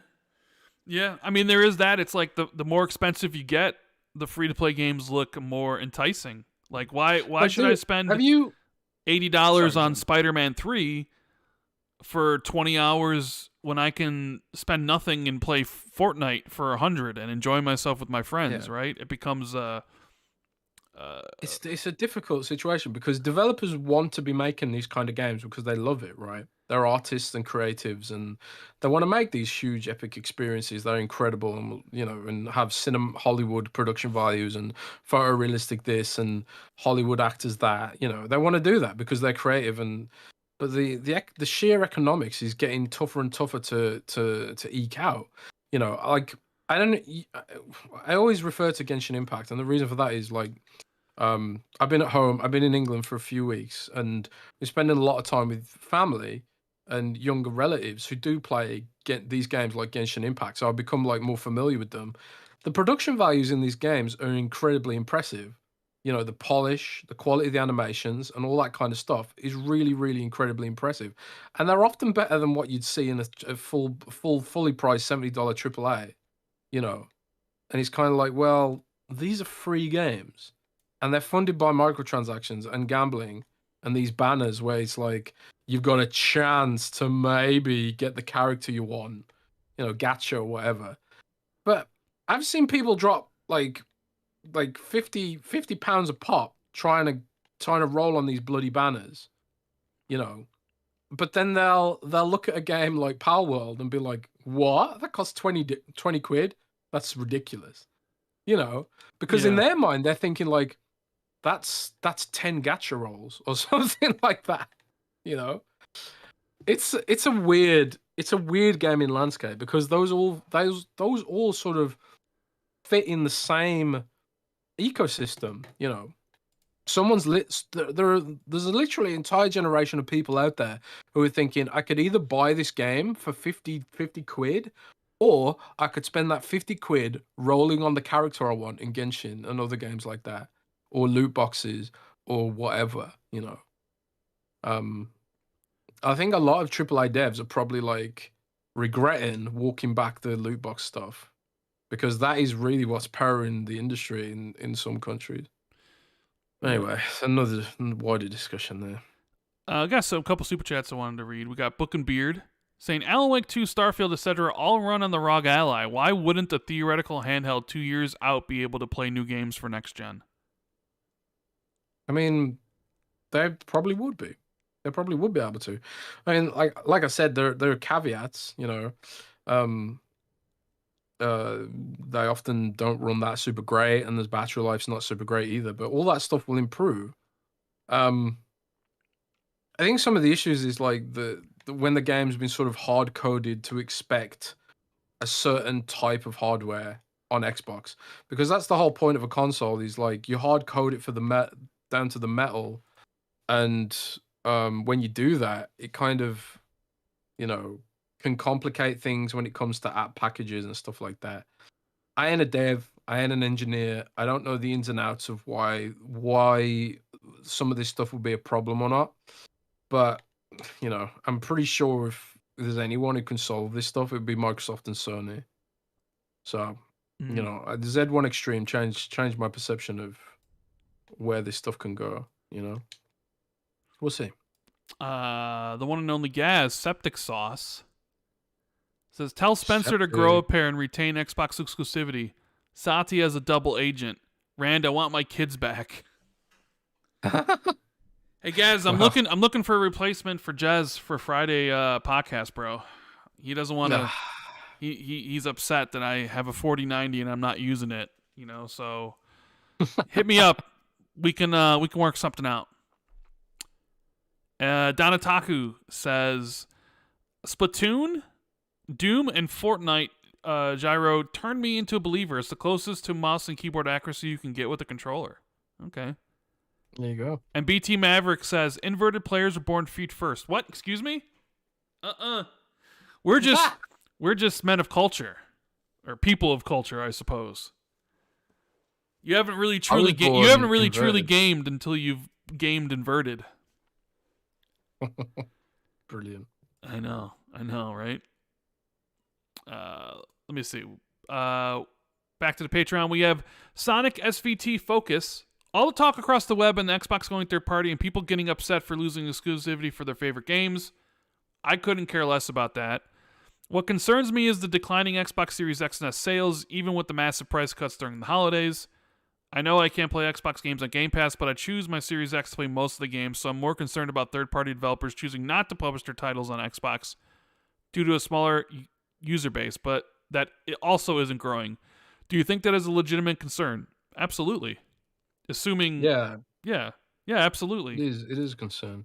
It's been a concern with Xbox for, since like day one, because it didn't get as big a support as PlayStation. And... maybe it righted itself during the 360 gen when they were winning, quote unquote. But yeah, we saw, some Xbox One lost a lot of support, especially Japanese support. Right? I think like you gotta look at the evidence. The right now evidence is that Xbox isn't losing support. They've gained support of Sega, of Atlas, and even Square Enix has had Xbox up on the stage and talking about this kind of stuff. So at least theoretically speaking, they aren't like losing yet. So like, but it's like, that has been my main concern. We've wrote that, me and Rand have said it. It's not about precluding people from access to Xbox games. It's about the potential impact it could have on the platform and support of third-party devs and stuff like that. But right now, things are looking okay. I guess we just have to see where it goes. I'm pretty sure Microsoft has heard all these concerns. Yeah, that's my biggest concern too. So is that a possibility? I think so. To me, that's the worst case scenario, and sometimes they happen and sometimes they don't. So we'll see how this one proceeds. Yep. Good old Collinwood says, happy February, Rand and Jez. It's time to read out the names of Pokemon again. Rand, read out the following. Oh, Jesus Christ. Warsect, Surfant, Shadowbreak, Rayhound, Ragnahawk, Penking, Palladus, Jormuntide, Wumpo-Botton, and Lovander. I think I did pretty good on those. Those are pals, Rand, not Pokemon. Oh, did he? No, he said Pokemon. It's time to read out the names of Pokemon. Yeah, again. he said Pokemon, but they're not Pokemon. They're pals. Okay. I mean, I wouldn't know. Have you heard of the drama around the pal Lovander? No, I have not, and I don't really care to. Let's move on. Sierra11 Kevin. I need to tell you this, man. I don't care. I don't care about the drama surrounding Pokemon and Palworld at all. Okay. I don't care. I need to tell you about this drama in the Pokemon Palworld. It's like, I don't care. Sierra11 Kevin says, I read comments from Cliffy B this week that irritated me for some reason. Paraphrasing, but he mentioned Microsoft has not reached out for his consultation, and that alone would be a PR goldmine. I'm not a game developer, but I'm pretty sure that is not how maintaining a large franchise works. Perhaps he did get it. Perhaps he did it to get a news beat out of his other activities, and not about being slighted by Xbox for not consulting. If it was the later, he needs to check his ego. Oh, Cliffy B. It was, honestly, it was pure ego, man. Like, I was like, what happened was, like, IGN said Microsoft would... My IGN social team quoted Cliffy B as saying Microsoft would be stupid not to hire him. Implied that's what he said. But then Cliffy B replied, that's not what I said. What I said was, they'd be stupid not to do it because of the great PR they get, or something like that, paraphrasing. And I was just like, that's not much better. So you're saying that you are so popular and so well known that people would buy Gears 6 just because of your involvement. I think he's really overestimating his relevancy. You know, and I don't want to be harsh or a dick, but it's like most people don't know who he is at this point in the game. Well, and like I love Cliffy B's games, and I love that the work he did on Gears 1, 2, and 3. But that was like pure ego, man. And like I'm pretty sure Microsoft was chuckling at that. Well, yeah, obviously people didn't buy Lawbreakers, right? So, but I do think you get a news beat out of it, but it wouldn't be sure. But I do think if there, say, like Gear 6 was announced and it was like Cliffy B's working on it or consulting, I do think it would get extra attention and it would get extra hype based off that alone. I don't know if it would end up selling more or end up doing better, but I know there'd be something like, oh man, you guys hear Cliffy B's back with Gears, right? I do think there would be extra attention focused on the title just for that alone, rather than it just being Gears 6. Now, whether or not that would translate to like extra sales or more people playing the game, I don't know, but I do feel like it would be, at least as from a marketing perspective, it would be a driver, right? Because that his name is always associated with the franchise, and it's like he's returning. Oh my god, right? And here's an example, dude. Here's an example, right? The recently Chris Metzen announced that he's returning to lead creative on World of Warcraft. Do you know who Chris Metzen is? No. I guarantee you Chris Metzen is more famous than Cliffy B. But I also guarantee you that most World of Warcraft players don't know who he is. Okay. Furthermore, don't care who he is. So like people don't care the sausage is made. And I don't think people would react to that at all. I don't think you put like Gears of War 6 a Cliffy B game. I don't think anyone would care, man. It's only Kojima really can Kojima to that level. Maybe a couple of other people, but you know, Chris Metzen's a legend in the industry. Cliffy B is a legend with the hardcore, but I don't think either of those dudes will actually sell games on the basis of their name alone. And I kind of feel like that's what he was getting at when he said it'd be PR gold. It's like, bro, come on. Oh man, I just pulled off an amazing shot. Well, I'm not saying it would be successful. I'm saying I think they would get a lot more attention. I don't think they would. I think they would. I just don't know if it would result in a. I don't know if it would result in a better product, and it would be a more successful one. But I do think fans would be like, "Yo, Cliffy's back." IGN would be like, "Interview with Cliffy talking about Gear 6." Right? I do think you would see more of that, which would lead to more attention to the game. I don't know, but you know, we have Nate Miller Maybe I'm saying, wrong. "Happy days, everyone." Have you seen any of the MLG tweets from Adam Pekka recently? I'd love to see MLG come back under Microsoft as an all-encompassing streaming service with premium esports on it. I wonder what the future of esports is. I have not, but I do know that Microsoft doesn't care about Microsoft esports. really doesn't really think there's a future in esports. No. So Yeah, Microsoft sees esports A as marketing. It's hobbyist like a marketing. It's a marketing, marketing beat essentially. marketing at most, and then they'd rather hobbyists do it, maybe with a bit of support, kind of like how the Killer Instinct stuff's run. You won't see Microsoft invest heavily in esports. I guarantee that. Mm. Yeah, we have CJ. Hey, gents, not a question this week, but wanted to mention I got a pair of Raycon earbuds for Christmas after Rand said he loves his pair. They've been great so far. Would recommend them to anybody in the Xbox community, but don't forget, guys, use code XB2 at the checkout. Yeah, there you go. happy customer. That's great. That's Happy great. customer. Raj says, any exclusive games they showed during the State of Play you wish were coming to Xbox? I mean, Death Stranding, I guess. Death Stranding 2. If I'm really going to play Rise of the Ronin, I'd Final rather Fantasy VII play it Rebirth on as well. Xbox. I guess it depends how good Stellar Blade is. I'm trying to think. Nah, I don't really care about Foam Stars. I don't really care about Helldivers. Final Fantasy VII Rebirth's the one Yeah. I'm most salty about. By far. And I know that's going to come to PC eventually, but it's still like one of them. I'd rather play it on my Xbox. Sure, I'd rather play everything on my Xbox, but that's just how it is. Yeah. I mean, I'll play it on PlayStation if I really truly want to play it immediately. I don't have any qualms against doing that, but if you give me the choice, I'd rather play everything on my Xbox. So, Lee Sanders says, how long do you think it's going to be now before Xbox has a better advertising as a whole?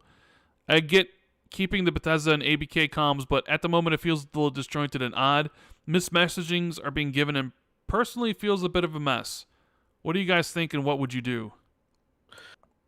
I think one of the issues here is that Microsoft's such a broad corporate, unfocused company in general. I think there's probably overlapping departments and overlapping ideas about how to market things. Yeah, Microsoft's marketing is not good. It's never been good. And I don't know what that is. I don't know how to fix it. Sometimes you just can't throw money at a problem. Unfortunately. But in Microsoft's case, I think they probably need to have a rethink and invest more in educating people on what, Game Pass is. I really feel like they just assume everyone knows what Game Pass is.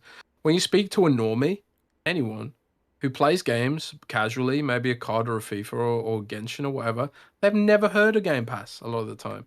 Seriously, you guys go and do this. Test your friends, especially if you're not in America. Especially if you're outside of America. Go and test your friends. See if they've even heard of Game Pass. I know you'll be surprised at how few have actually heard of it. So yeah, they need to do better. Don't know when it'll happen though. Maybe never. This is kind of how it usually is, but Yeah. I don't know. I'm not a marketing. I don't have a marketing degree, so I don't know. Oh, you did. You think the ABK stuff was better, but maybe they got rid of those people. Yeah, maybe. And I think they use agencies for ABK, actually. They use externals for ABK back in the day. 09C Mine says, do you think developers should develop more AA games going forward rather than AAA? Personally, I think it would be better in the long run because of shorter development time and hopefully smaller budgets, which would maybe avoid some blanket if their games fail. As long as the games are solid, I don't see why people would prefer that. Mm-hmm.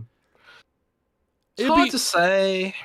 It'd be very weird for a company, say, for example, a studio that always did AAA suddenly was doing AA.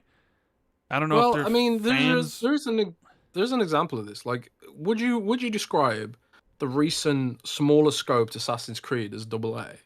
Because that is a definite walk back over what you'd expect from one of the more recent huge. No, I wouldn't. RPG style. I wouldn't. Is it still AA? I wouldn't classify it as that. No. No. I mean, it's smaller in scope for sure, right? It's smaller in scope, even in consideration to other Assassin's Creeds that were similar. But yeah, I don't know if I would consider that AA. I mean, it's what is the industry going to do, right? Because if you keep on chasing the dragon and you keep on going after more realistic graphics, better animations, better textures, more ray tracing. You need more people, right? They need to make as much more money. The games take longer to make, right? Because that's what the consumer demands. They when you look at what I said about Silent Hill 2. One of my criticisms was that it didn't look good. And that goes for how the game was presented. Not only like the combat like was the worst part. It just didn't look cool. It looked awful, honestly. But then also like the way the game was, like how it looked was also like bad. So I'm much to blame as anybody else. Sometimes you look at a game and you're like, oh, that's not it. But like this is kind of what the industry's built over time. So could they pivot back where they're like, no, we can't really do these stunning, lifelike, gorgeous experiences anymore. We're gonna scale back to previous generation. Anime. I don't know, would that work? I don't know. Maybe for some games, but certainly not for all, because maybe all games just need to be anime now. I don't know. Anime with waifus and gacha. That'd definitely be the end of everything. And Pokemon. No. I think AAA and AA can coexist. I don't think everything needs to be one or the other, right? So, yeah. I mean, it's just kind of like, oh man, like the future is just so murky, right? Because you don't know what's success anymore.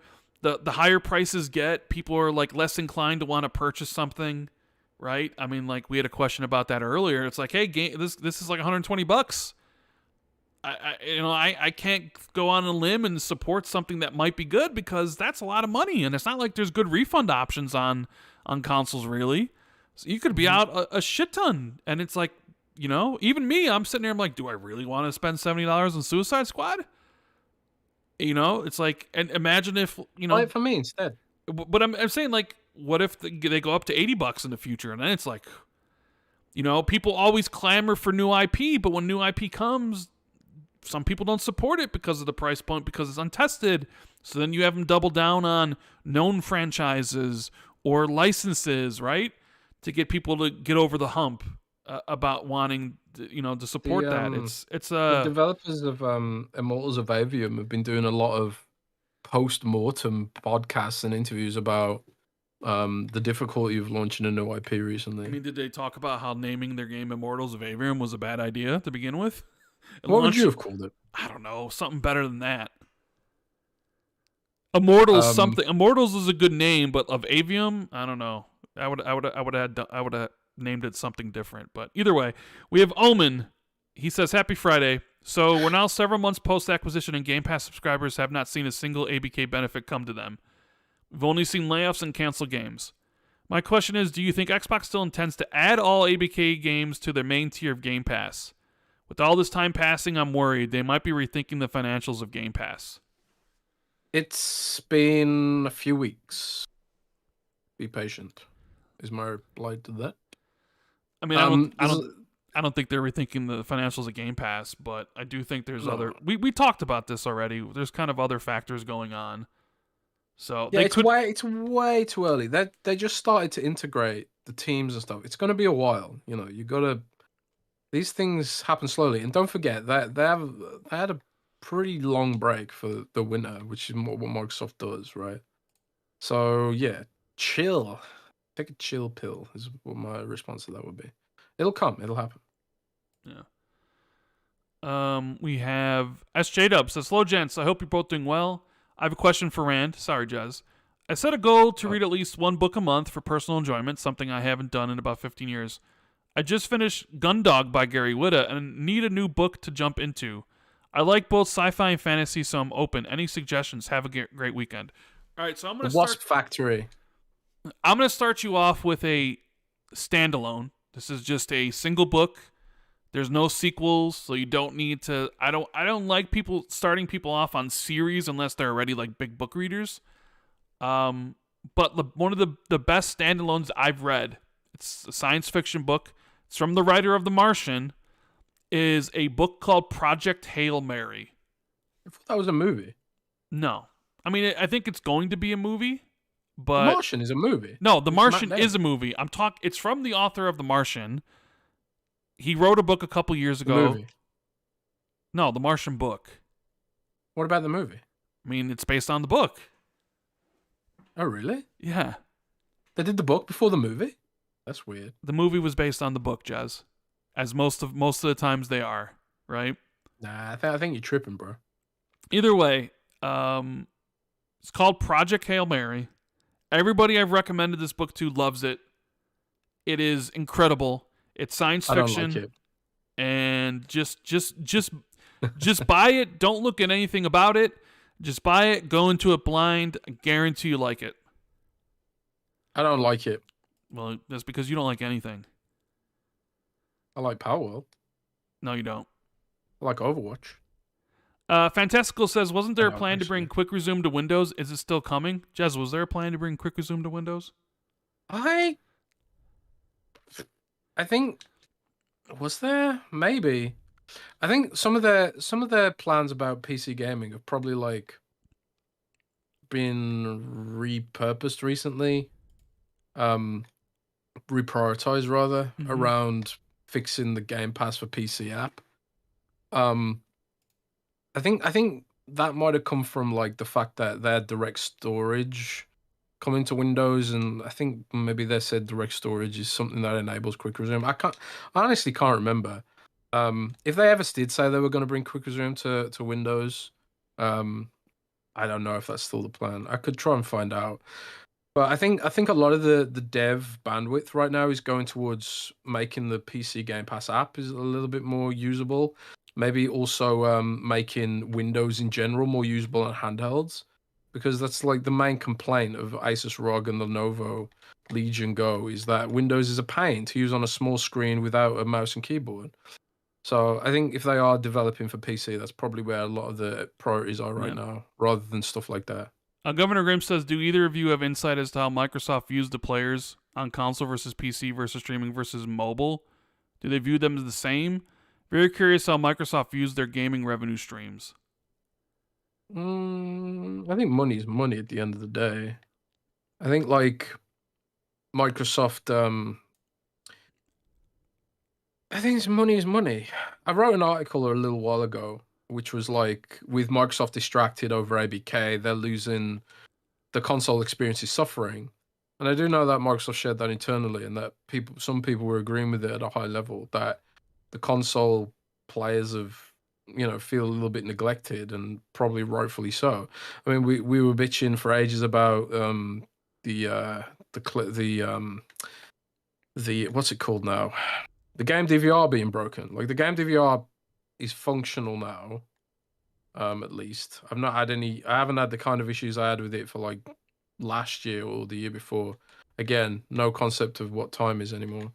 But I do think like I do think there is, I think money's money. I want to believe that console is like their priority because that's where they're making the most money right now.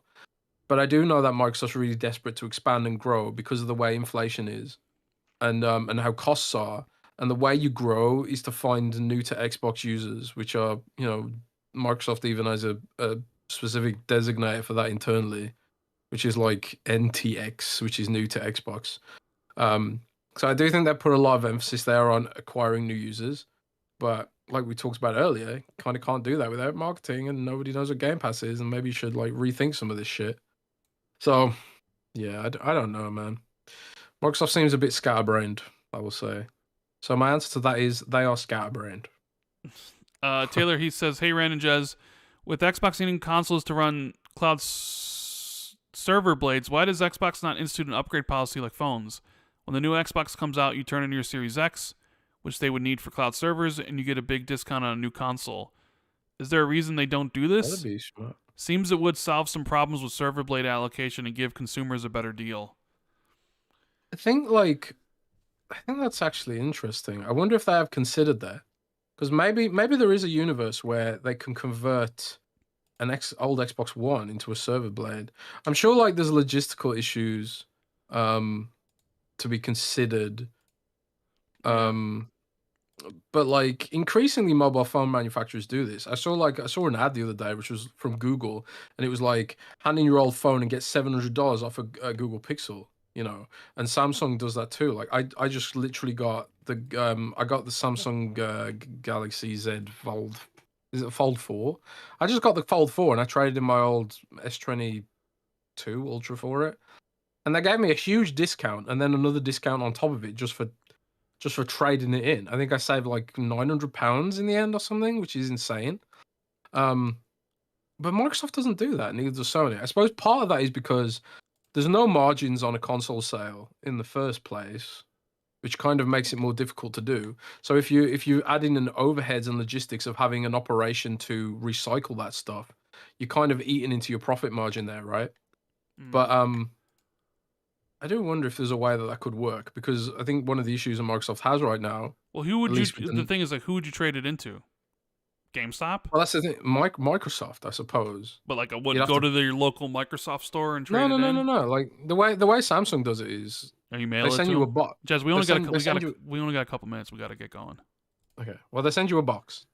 And you mail, and yeah, like essentially what you did with like you'd mail your system to them like you did with the 360. So yes, I don't know why they don't do that.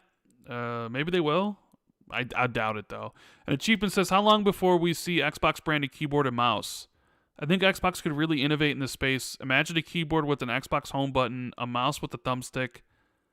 They could probably even do a haptic keys. Microsoft controls Windows compatibility. This is one space they can really innovate in.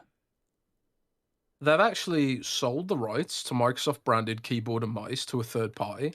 So even Microsoft doesn't make Microsoft branded accessories anymore, which is really weird.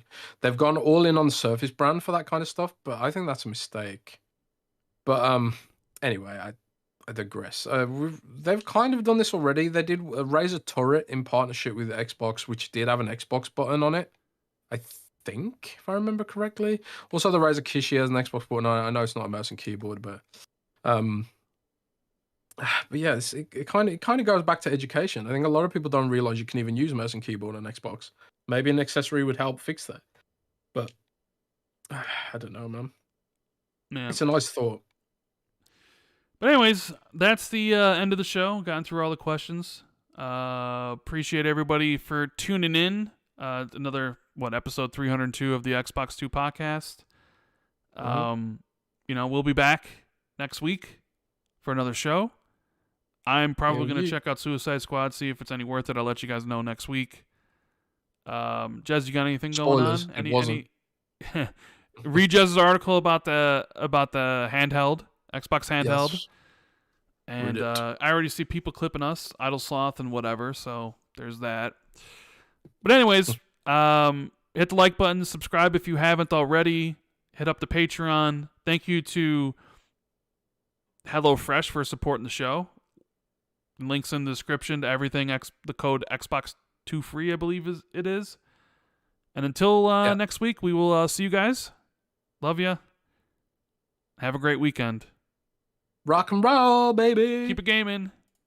Later. Take care, everybody.